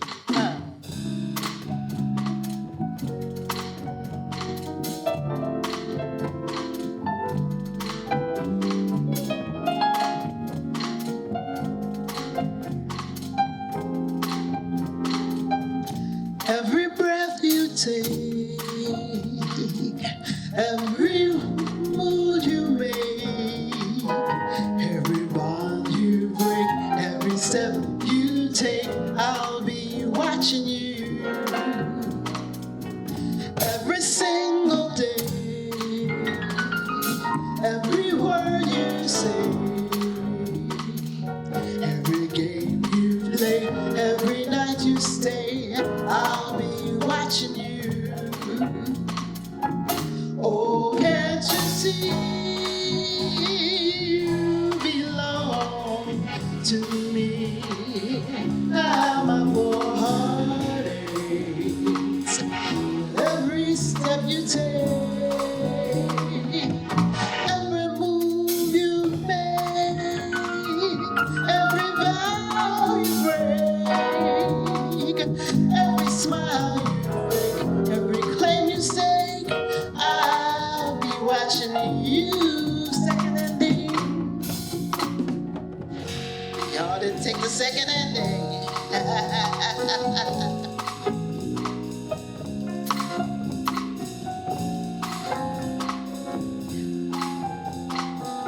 Second ending right here.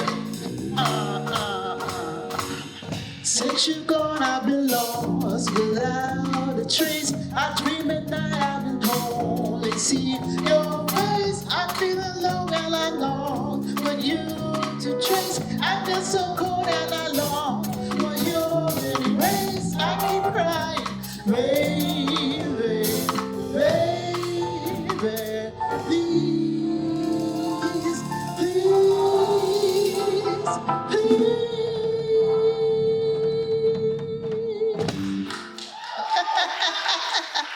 Well, it wasn't quite a train wreck. So anyway, that's an example of kind of throwing a curveball to some guys. And I didn't even know whether they all read or not, but I figured this would be a good exercise for all of us. I didn't beat y'all up too bad, did I? I know you were all right. I like that. I like that.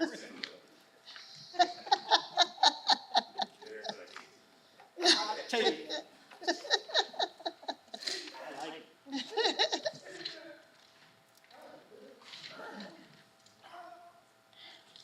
So that's basically the end of my presentation. So thank you. Give it up for the amazing elegance. I think I need my notes. And at this time, we're about to make it a little bit more interesting. Osceola, you can stay right here. You can grab a seat up there, right there. The initiation isn't over. Uh-oh. We want to discuss a few more things about live performance. Live performance, and you just did that so eloquently. Of course you did, elegant. Thank you. Okay. So number one, if you didn't notice, she opened with presence. She entered with confidence. She made eye contact, and she acknowledged the room before singing. Almost a missing art today. Like, a lot of times you go into shows, you don't even know what's going on, who's who, what's what. Sometimes people just start, which is fine in some situations, but, you know, I'd like to know who you are. Another thing is connecting with the band, introducing the musicians, acknowledging their solos, communicating with them visually, and kind of like framing the moment. So like that's a part of the live engagement. So there are a lot of people who are like talented, but they don't connect. And there are a lot of people who can connect that are not necessarily the most talented. And I loved how you invited participation, the use of call and response. You were able to give like cues to the band that they obviously understood. And something that is missing that I see a lot of times when I see artists out, they rarely like stay visible and connect after the performance. Like they don't do that. So now it's a missed opportunity because now we don't know where, sometimes they, I was like, who back there? Oh, but thank you. Gladys, you were just on it. I'm here for that. But a lot of times they don't make themselves accessible and stay visible. And oftentimes those are missed opportunities. So now you have somebody that wants to connect with you, but then you probably, it's like, oh, I'm done. It's 8 o'clock, I'm done, I'm ready to go. And they'll leave. And that's a missed opportunity to potentially connect with somebody. And you never know who's who. You never know who's in the room. And I know it's a lot of work. It is. It's business. If you don't connect with people, then that's pretty much it. There are times that I'm sick, I don't feel well, and sometimes I just don't feel like it. But guess what? I will muster up a hi, how's it going? You know, it's a great opportunity to meet you. Be like, oh my God, you sounded good. Thank you. I'm glad you heard what you heard. And I hope to see you again. What's your name?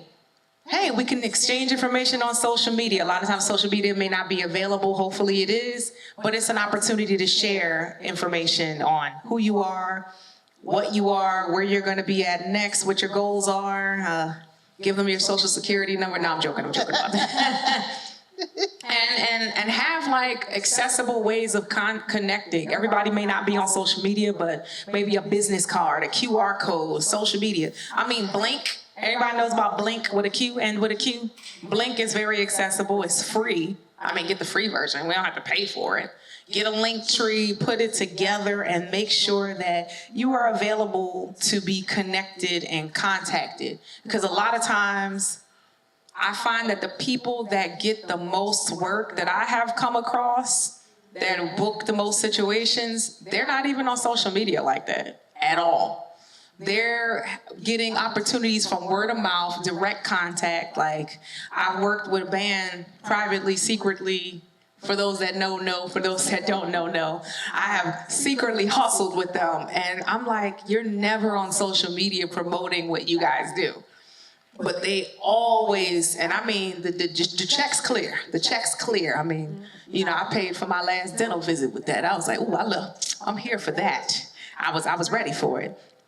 So, you know, connecting with people is a definite way of like finding out, getting more opportunities, and also like close with gratitude. People don't thank people anymore. It's like hospitality and like manners just ended. It's like no connection. And you're like, oh my God, I can't connect with these people. They sound really good. I've seen artists that like, they are incredible. And then you try to speak to them and you're like, you know what? I know you're talented, but now I don't like you because you're rude. You're very rude, very nasty, very rude and nasty. And now we just don't want to rock with you. Or you just don't have any way of communicating in a timely fashion. So that professional efficacy is important.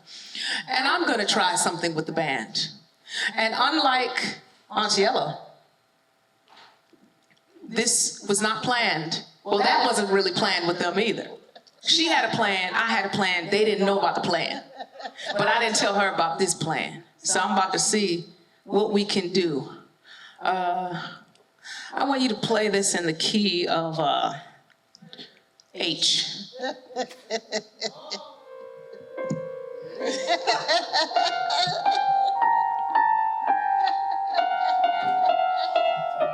I left my prop in my cart, so can I go and get my prop? I have a prop too. Can I get my prop? Is that all right? All right, let me go get my prop. There actually is a key of H for Germans. Oh, but really? What is the official key of H? B flat is B and B is H. 9. Okay. Got my degree in music from Drexel, 2003. We paid attention. Wait, B flat is... And our department head was German. B flat, wait, can you run that down? B flat is B and B is H. B flat is B. Yep. And B is H. Wow. Okay. As I'm setting up my prop.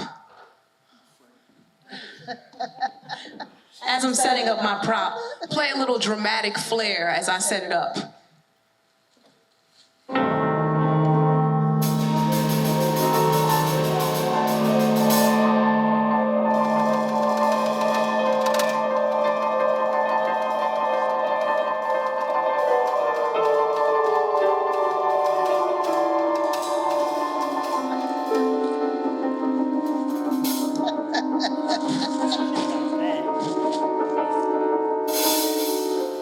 Introducing Curated. Put your hands together. Curated.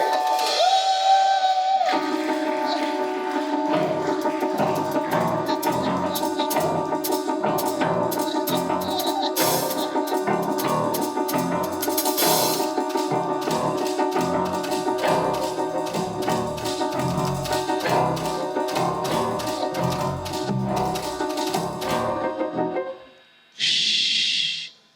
What did I just do there? I set the moment in a garbage bag. Did I convince you that I was a very serious artist? Did I convince you that I was a serious artist? Range, don't give me that squinty eye look, man. So, I'm a serious artist. No, what I was demonstrating was presence. And you could be in a garbage bag, but I got every single person's attention. Did I get your attention, brother, with the cap in the back? Did I get your undivided attention? He was like, yeah, because I was trying to figure out what the hell she was about to do. Auntie Ella, can you bring that chair in the middle? I'm gonna need a chair. I can't stand for too long these days. All right. So now, we're gonna follow me on this journey. I'm gonna be an avant-garde artist. What I just did was I set the tone. I'm connecting with you all. I acknowledge that something happened up here that y'all didn't know was gonna happen. Now here's the other part to it.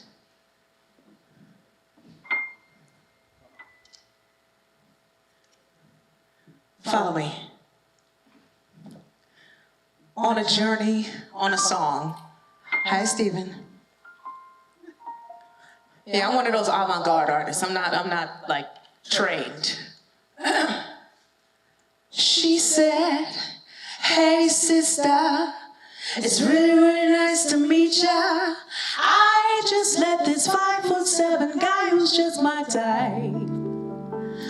I like the way he's speaking, confidence is speaking. Don't like his baggy jeans, but oh, I like what's underneath it.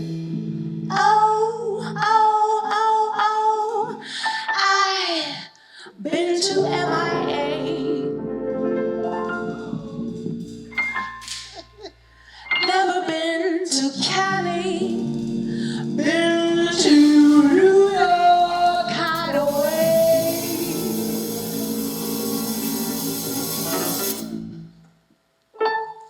Let's go to the West End.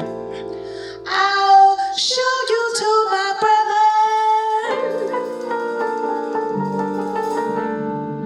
Like in this American boy.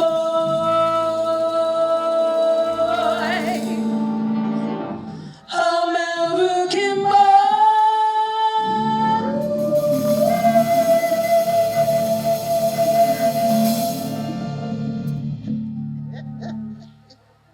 You can clap. So we set the stage. We miss the drama of artistry, right? A lot of times, and I'm not saying every artist has to bring in the dramatic effect, but it is good to bring a little bit drama, a little bit of effect. And for those that know, when I do my shows, the Shekinah B shows, not when I'm performing under somebody else's production, but when I'm doing Shekinah B shows, and by the way, the Poom Poom Tour has been canceled. Because look what happened after the Poom Poom Tour. The Poom Poom Tour is done. The Poom Poom Tour is over. And my husband right there, he hated that song, but he understood that it was a part of the brand. It was a part of the brand, but the Poom Poom Tour got me in trouble. So no more Poom Poom this year. But the facts of the matter is, it's important for artists to give something that we're gonna remember and be like, who was that? You're gonna think about it. Rain just be like, he gonna text me later like, sis, what the hell? What's happening right now? But I gave you a moment. I gave you something that you're probably never gonna forget. First of all, in a garbage bag, I still look good. Let's I still look good. Y'all clap for that. You can clap for that. I still look good. Clap a little harder, clap a little harder. Cheekbones for days. But the facts of the matter is, you want to bring something that is specific to you, that's unique to your brand. That is what I do. I'm a improv. I give a little comedy, but I can hold a note or three. I can hold at least 3 notes. I can't speak on any more than 3, but at least 3 notes I can hold. So that's just what it is, La la la la la la la. La la la la la. La la.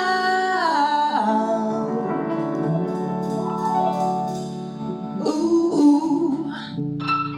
Yeah, yeah, yeah, yeah. La da da do do do do do do do do do do do do.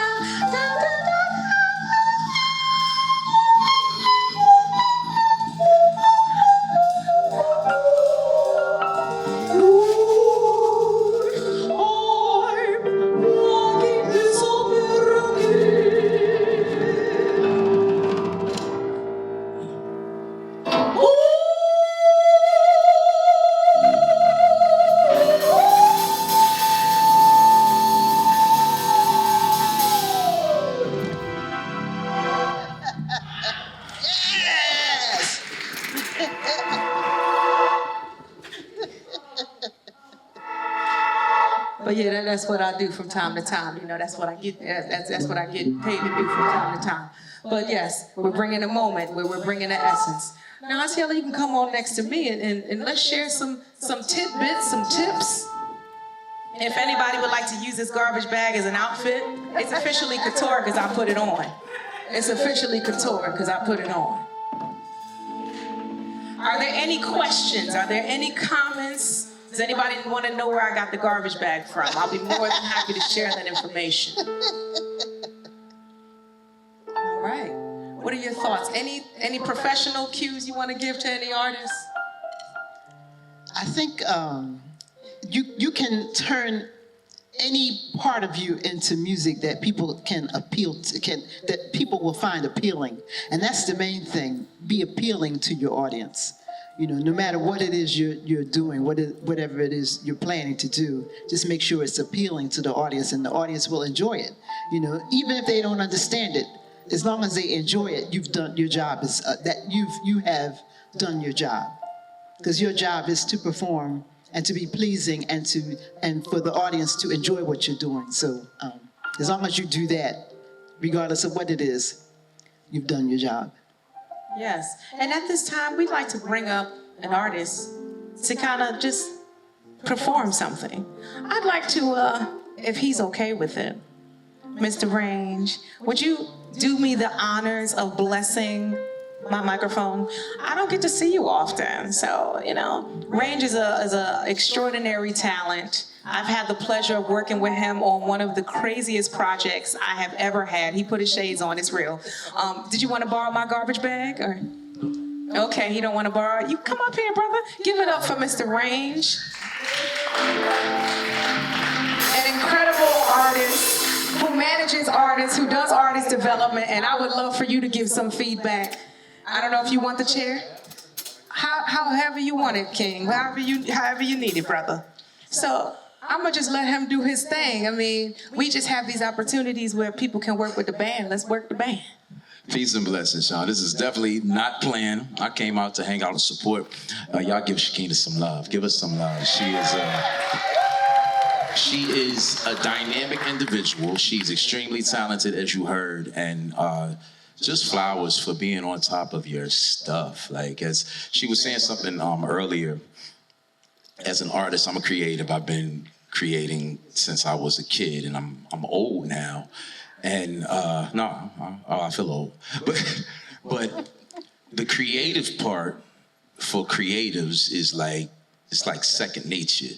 But the business part, like for me, that was always something that was really, difficult and something that I've had to learn and I've had to grasp. And I always have admiration for the artists who are really strong creatives that are equally strong, and the way that you provide a platform to teach artists to get good at business is like, it's commendable. So y'all give us some love for that, for doing that. And a song. What we doing, fellas? What's up, Tim?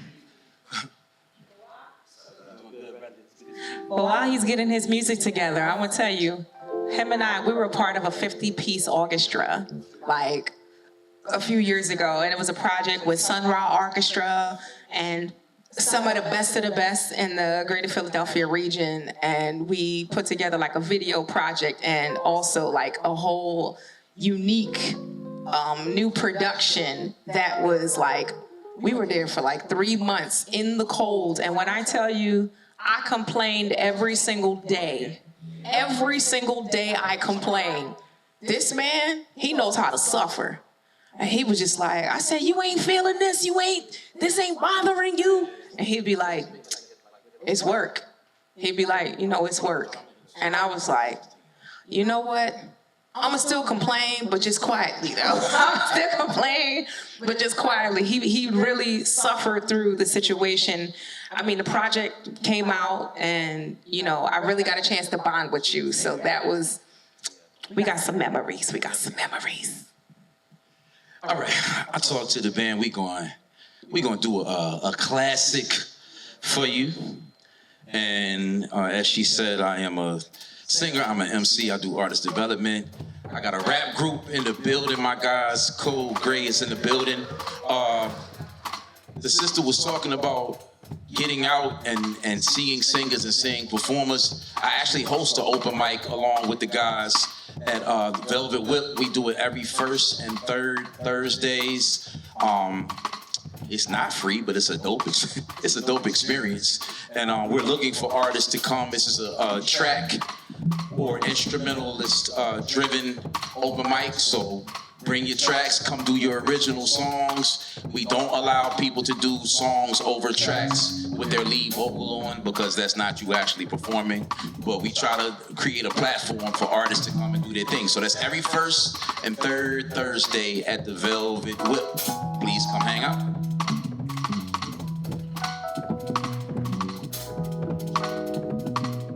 Once again, I'm bringing some message representing Cole Gray. We're gonna do some familiar for you. This song is as old as I am, but the meaning never goes away, because the times, even though they change a little bit, they really don't change enough. And so we ask, what's going on?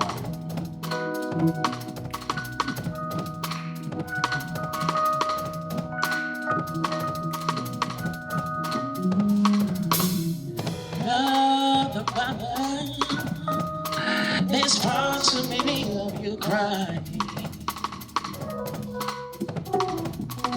Brother, there's far too many of you dying. You know we've got to find a way to bring some love in here today. Brother, oh, there's no need to escalate.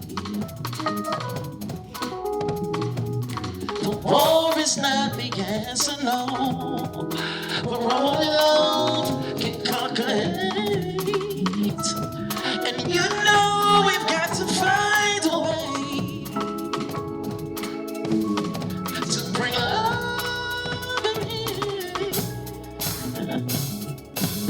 picket line, picket signs. Don't punish me with brutality. Come on, talk to me so you can see.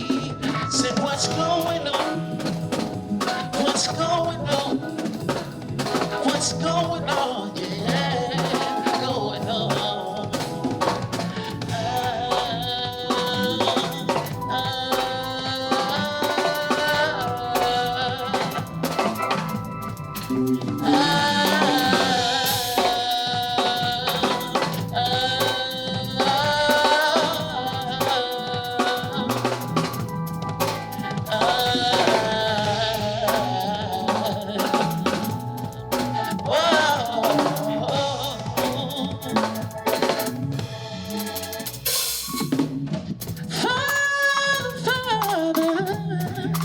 Everybody thinks we're wrong.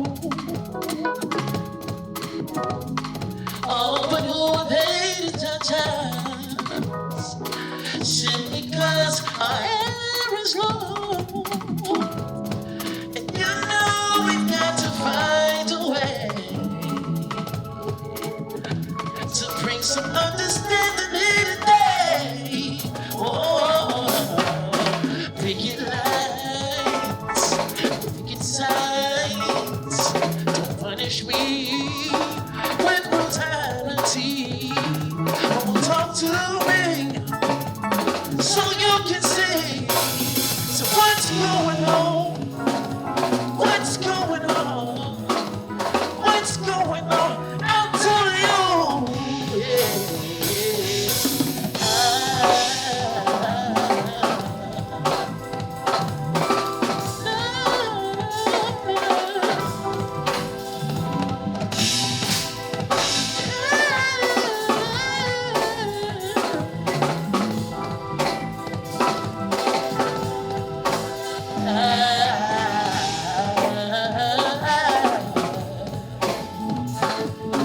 Stay right there. Stay right there. Yeah. Single parent ain't around cause they work late. Other parent ain't around since the birth date. And they wonder if the future's in the worst place. But we don't know how we got here in the first place. Truth hurts, lies paralyzed. People say they wanna change but they scared to try. Tuning in to your radio but tuning out. Shuck and jive with them when they go the cooling route. That's the status quo, we go with low standard. People scared to ask questions, so it's no answers. And we staying in the same place like broken watches. On street corners with cameras with them local watches. Pawns in the game, boss to a playing trauma. Corner the king again the queen with the same pawn. Now the game's on, we fight to the force one. Bring light to the dawn, comes to unite till we all one. Yeah. Unite till we all one. Yeah, take it to the bridge. Hey, set picket lines, picket signs. Don't punish me with brutality. Come on, talk to me so you can see. Oh, what's going on? What's going on? What's going on? I'll tell you. Oh, yeah. What's going on? What's going on? What's going on? I'll tell you. Oh, what's going on? Hey. What's going on?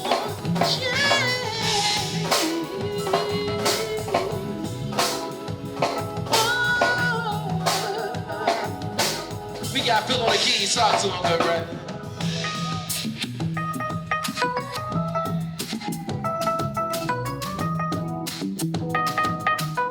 If it feel good, just snap your fingers like this, like say.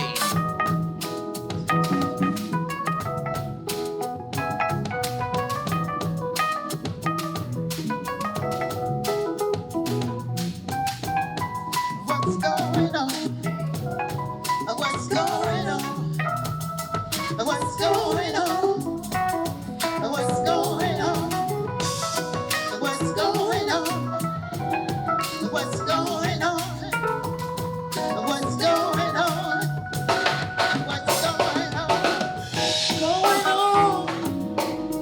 going on? Going on?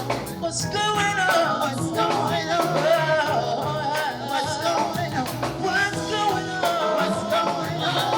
What's going on? What's going on? What's going on? What's going on? I'll tell you. What's going on? Going on. What's going on? What's going on?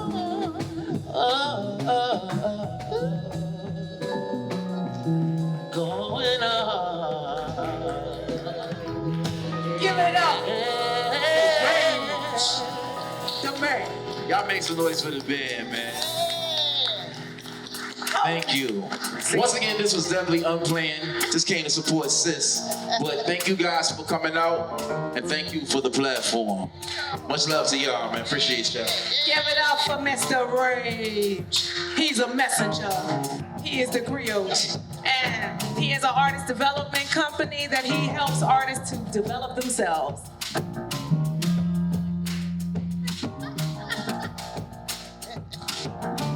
Y'all ain't know I rap. Nah, I'm joking. Yeah. A, B, C, D, E, F, G. Nah, I'm joking. Not at all. Not today. But at this time, I'm gonna bring up another artist. Monica Fleuret Le Plume Dilettante. Yeah. She's an artist. We trying to get her out here. We trying to see if she really about this life. You about this life? You about this life? If you ain't about this life, you can have a sit down. Give it up. Monica Fleuret Le Plume. Where's that other microphone? You grab it from him. Right here. Monica Fleuret Le Plume Dilettante. Monica has been seen. You can let the band know what you want to do. Monica has been seen she was on Law and Order. She was in an M. Night Shyamalan movie.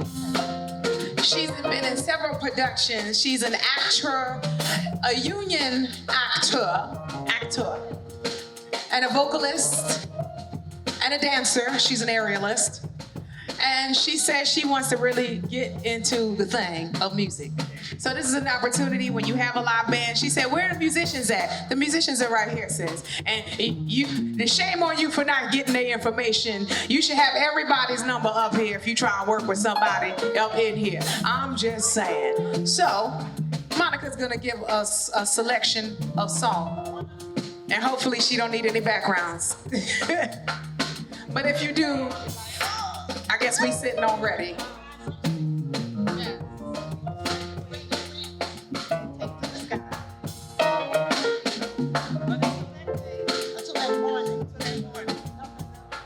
Don't give her no tips. Don't give her no tips, I'll tell her. Don't give her the cheat code. Don't give her the cheat code. So Range, this is an opportunity for you to also give feedback. This is an emerging vocalist who wants to come out and do her thing. Definitely should connect and pay attention and yeah. Range, I didn't introduce you to my husband. Range, this is my husband, Eric. Eric is Range. And his group.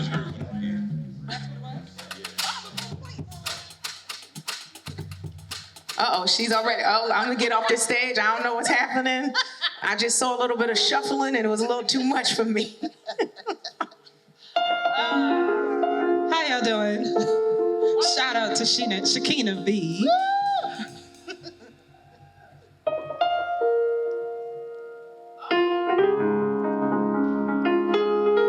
The infamous song itself.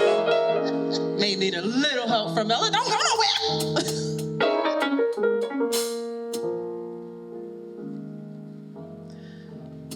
Summertime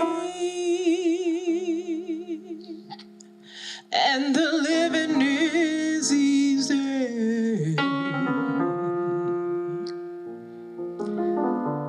Fish are jumping and the cotton is high. Oh, your daddy's rich and your mind's good looking. So hush, little baby, don't you cry.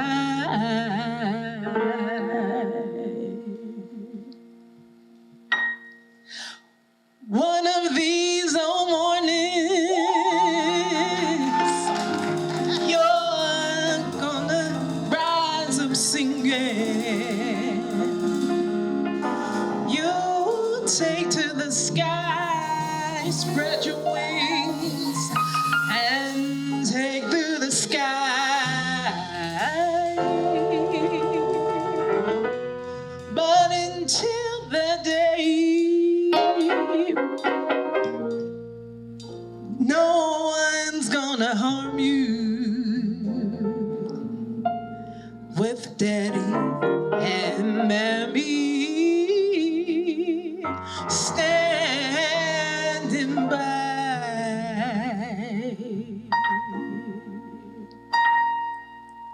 Summertime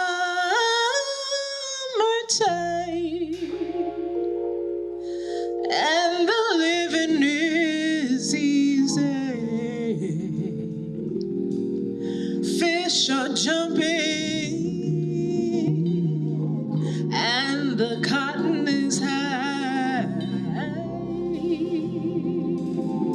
Your daddy's rich and your mind's good looking.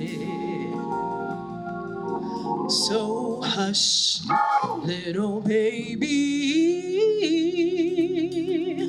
don't you cry.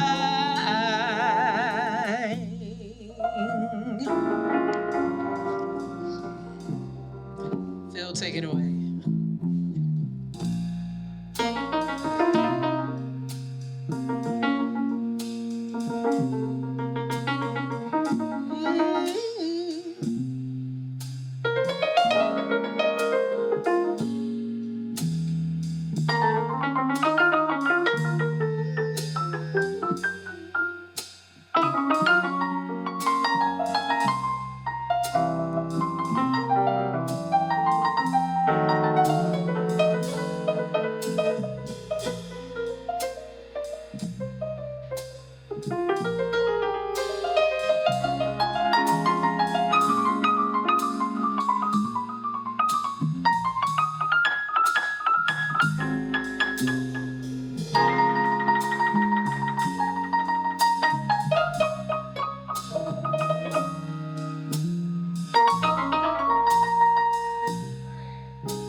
And the living is easy.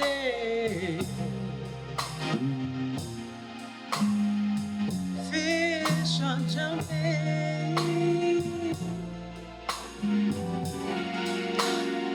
and the cotton is high.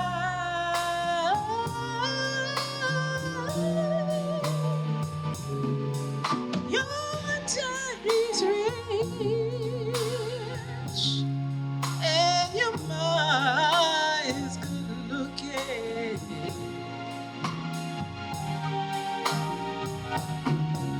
So hush, little baby,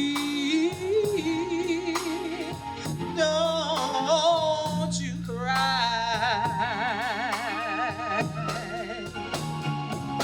So hush, little baby, don't you cry. Don't you cry. Don't you cry.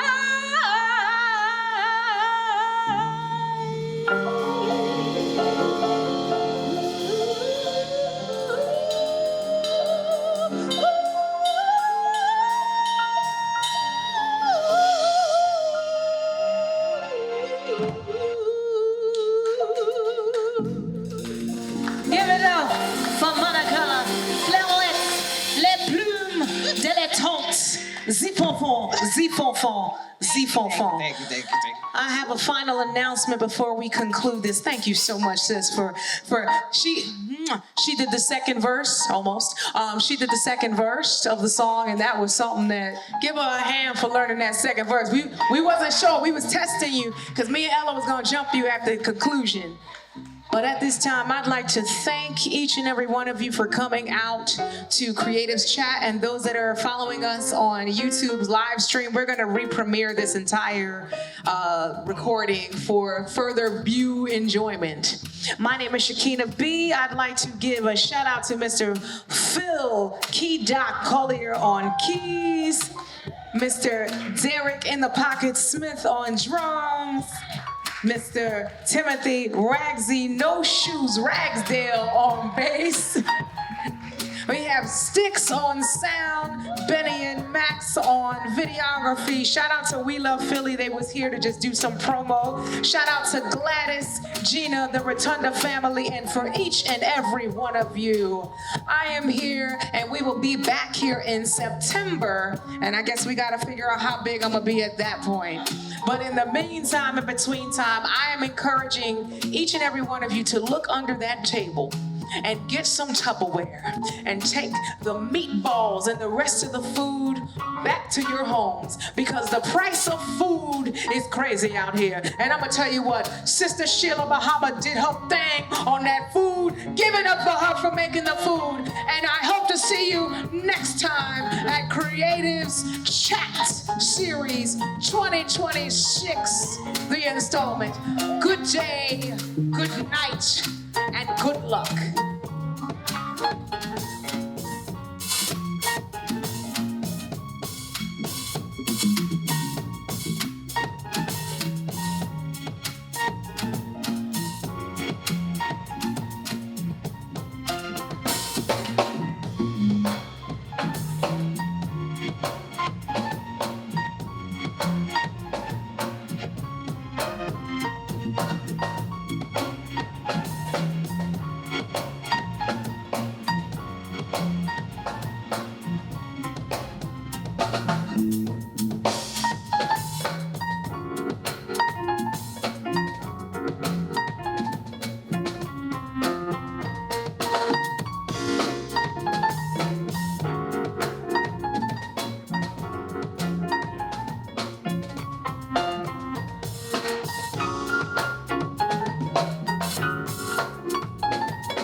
Don't be alone, cause it's just them home. Hope gravy the team, but my drip be orange. I ain't cut from a cloth, your munch be torn. Everybody trying to figure out what tip he on. What do we do, what kind of work he doing? Where have you been because you been far gone? Yeah, my road game weak, but my gas so strong that I left the mug out in the sun too long. Doctor, pressure, call a stretcher if your girl and it gon' bless her like she sneezed on her knees for the hell of it. Only you believe in when she tell her that she celibate. Wait, I'm on the edge, don't push me cause it is what it is and it ain't what it should be. Hey, I get down for the boogie. I'm in the club screaming out, who wait on her? Yeah, I'm like, who?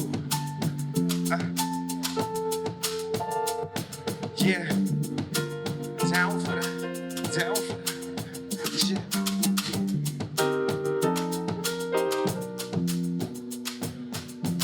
Lean, rock, move to the side. If I get a clean shot, the dot on it, I'm a free squeeze. Pop the plane, it's the vibes. Confirm, the nigga just earned wills. I keep the count, got the shades on my. If I see the,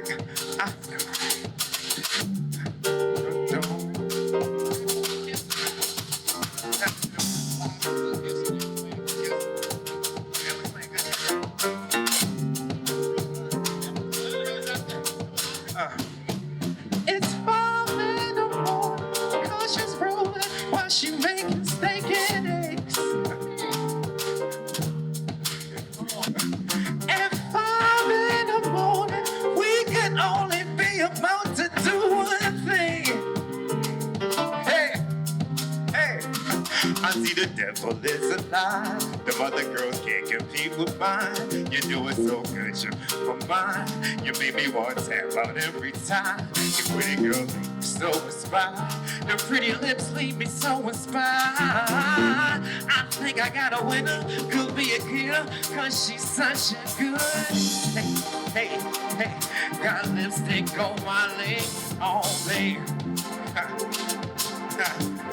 She's such a good, hey, got lipstick on my leg, oh babe.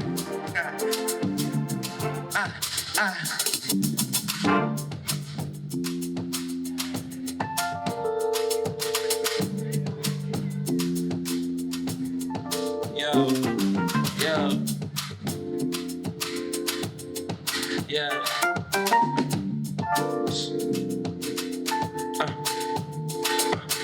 4 tools, military Tommy, checked it off the box. It used to be beside the snake, he flipped the time and switched the lot. Not the box before he stepped outside, the younger Pete the plot. Mumble clock that made the hood hot, so gotta try the box. But anyway, close his eyes and cry, got to take him for the better way. Hit the Amtrak to the A interstate. Then you over cousin, them, he still praying and moving straight. Double up, gon' double up for sure, getting cake. Southern, hey, you did. Yeah. Right.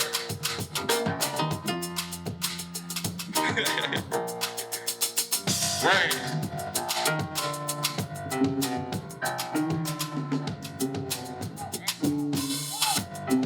Sure, you can get with this, you can get with that. You can get with this, you can get with that. You can get with this, you can get with that. You can get with this, cause this is where it's at. You can get with this, you can get with that.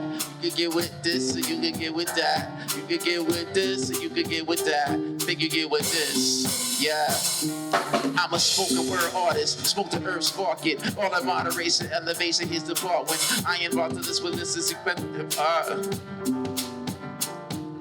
spoken word artist, smoke the herb, spark it. All in moderation, elevation, here's the part. When I am this is for missions I'm about to embark in. It's the lion-hearted archer arm, I'm hitting targets. Polish, prolet, flow, pocket, keep the show rocking. Hottest stove tops, they glow, got me more options. Thoughts, but I'm not impressed, I suggest watching. When you keep in your proximity, the ops plotting. My calling is to cultivate this crop of God's forgotten. If it's just me, take it seriously, not forgotten.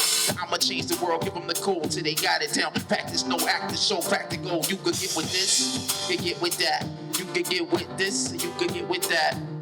With this, you can get with that. I think you get with this, cause this is where it's at. You can get with this, you can get with that. You can get with this, or you can get with that. You can get with this, you can get with that. I think you get with this, cause this is where it's at. Come on. Come on. Come on. Come on. Hey. Come on. Come on. Come on. Shrooms on the side table, cash on the sofa.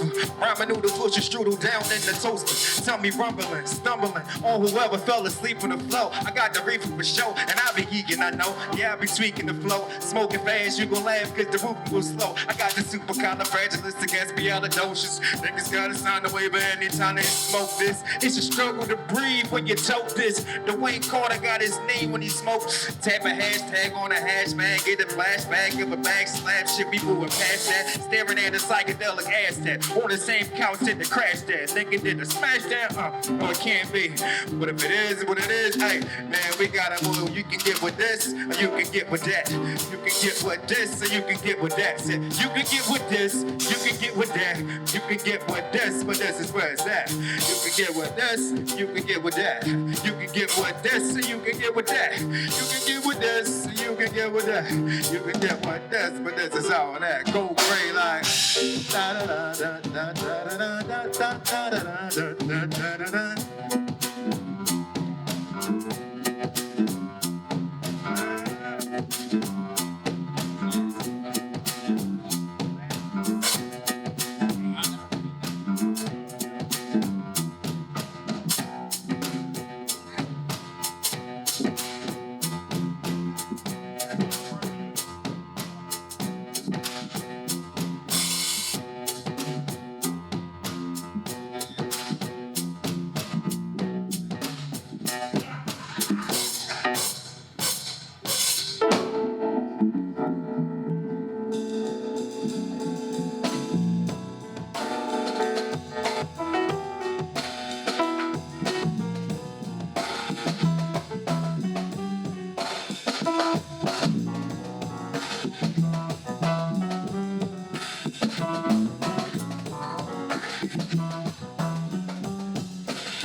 But let me know if I'm out of order for stepping to you this way.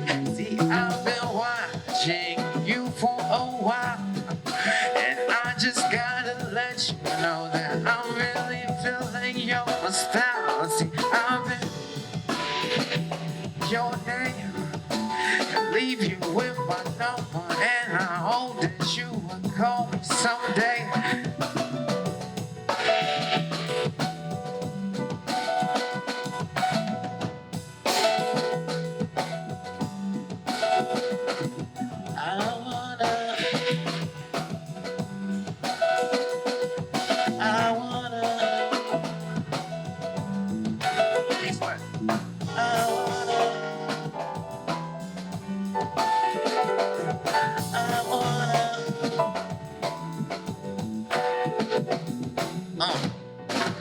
Take a me.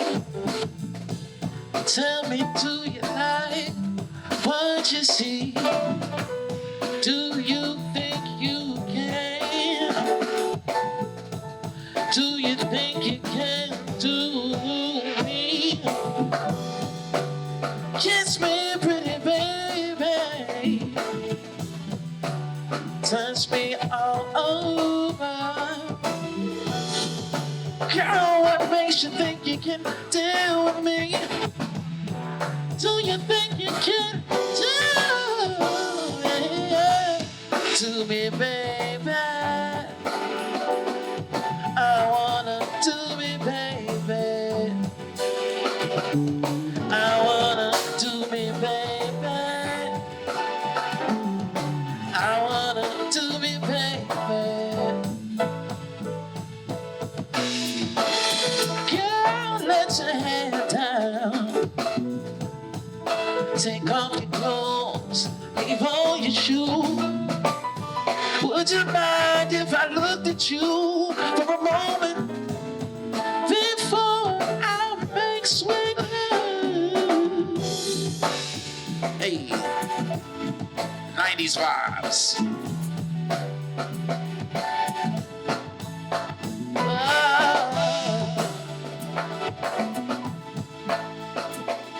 Hey.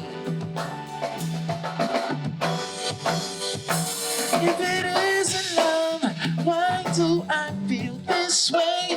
Why does she stay on my mind? If it isn't love, why does it hurt so bad? Make me feel so sad inside.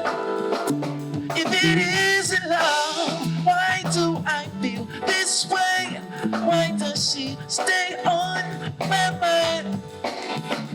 If it isn't love, does it hurt so bad? Make me feel so sad inside.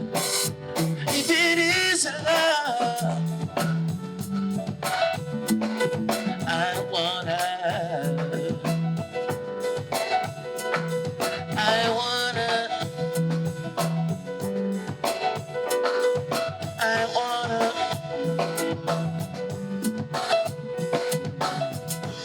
I don't love her. I tried to tell myself, but you could see it in my eyes. So don't deny, I can't fool no one else. The truth is in the tears I cry. If it isn't love, why do I feel this way? Why does she stay on my mind? If it isn't love, why does it hurt so bad? Make me feel so sad inside. If it isn't love, why do I feel this way? Why does she stay on my mind? If it isn't love, why does it hurt so bad? Make me feel so sad inside. If it isn't love,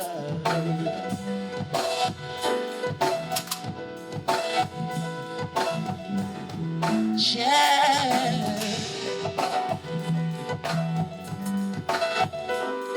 I wanna.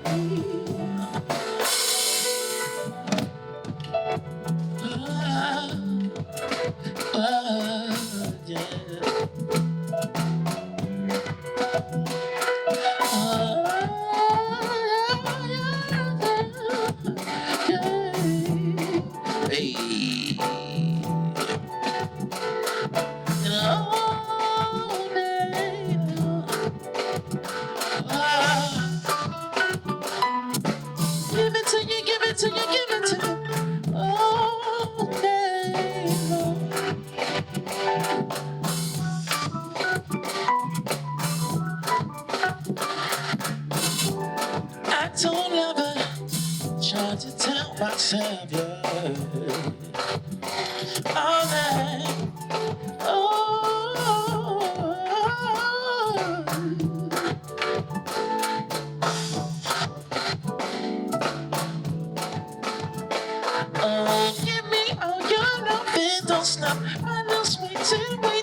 reach the top all night long. Said, come into my bedroom, honey. What I've got will make you spend money all night long. Yeah. All night long. Yeah. All night long.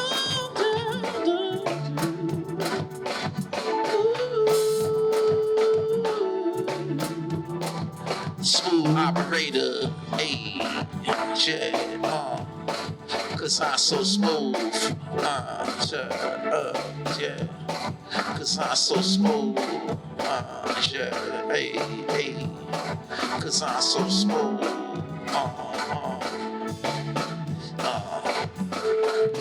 Give me all your love and don't stop. I know sweet when you reach the top. All night long. Come into my bedroom, honey. What I got will make you spend money all night. Yeah, yeah, yeah.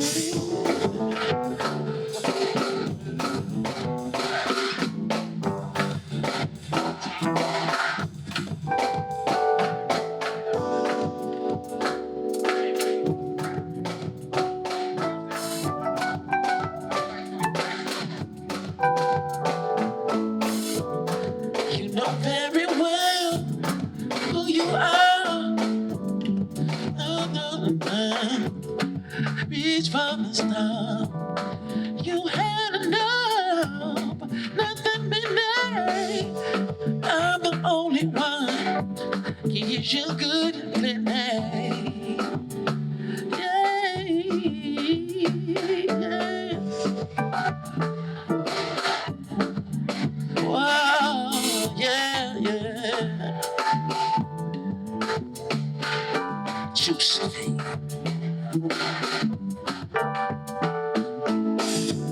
Girl, close your eyes. Let the rhythm get into you. Don't try to fight it. There is nothing that you can do. Yeah, yeah. Relax your mind. Lay back and groove with her. And when you feel that need, we're gonna run the boogie. Share that beat. I wanna rock with you, yeah. Say it, show it today.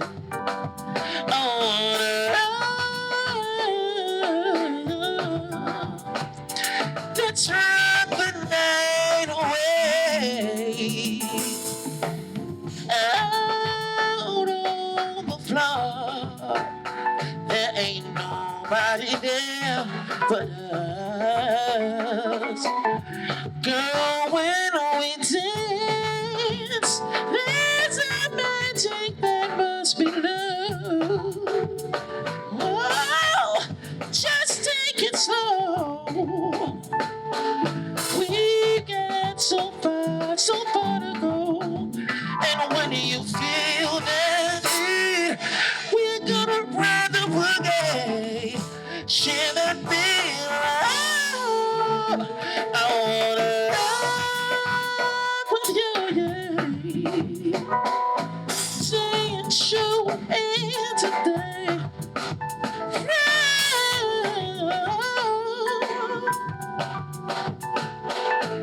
Ride the night away.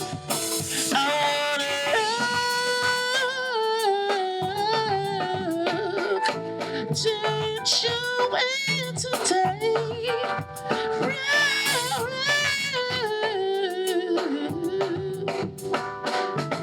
Ride the night away. Juicy fruit. Ay, ay, ay. Keep on running. Oh, keep running. Keep on running, yeah. Keep on running, yeah. Keep on running, oh, keep running. Yeah, my heart is yearning for your love. Oh, my heart yearning for your love. The time has come for us to stop messing around. I want you to know that I like having you around in my life. Oh, baby, yeah. So many times I want to hold you all so near. I want to say I love you softly in your ear. Oh, baby, don't keep running.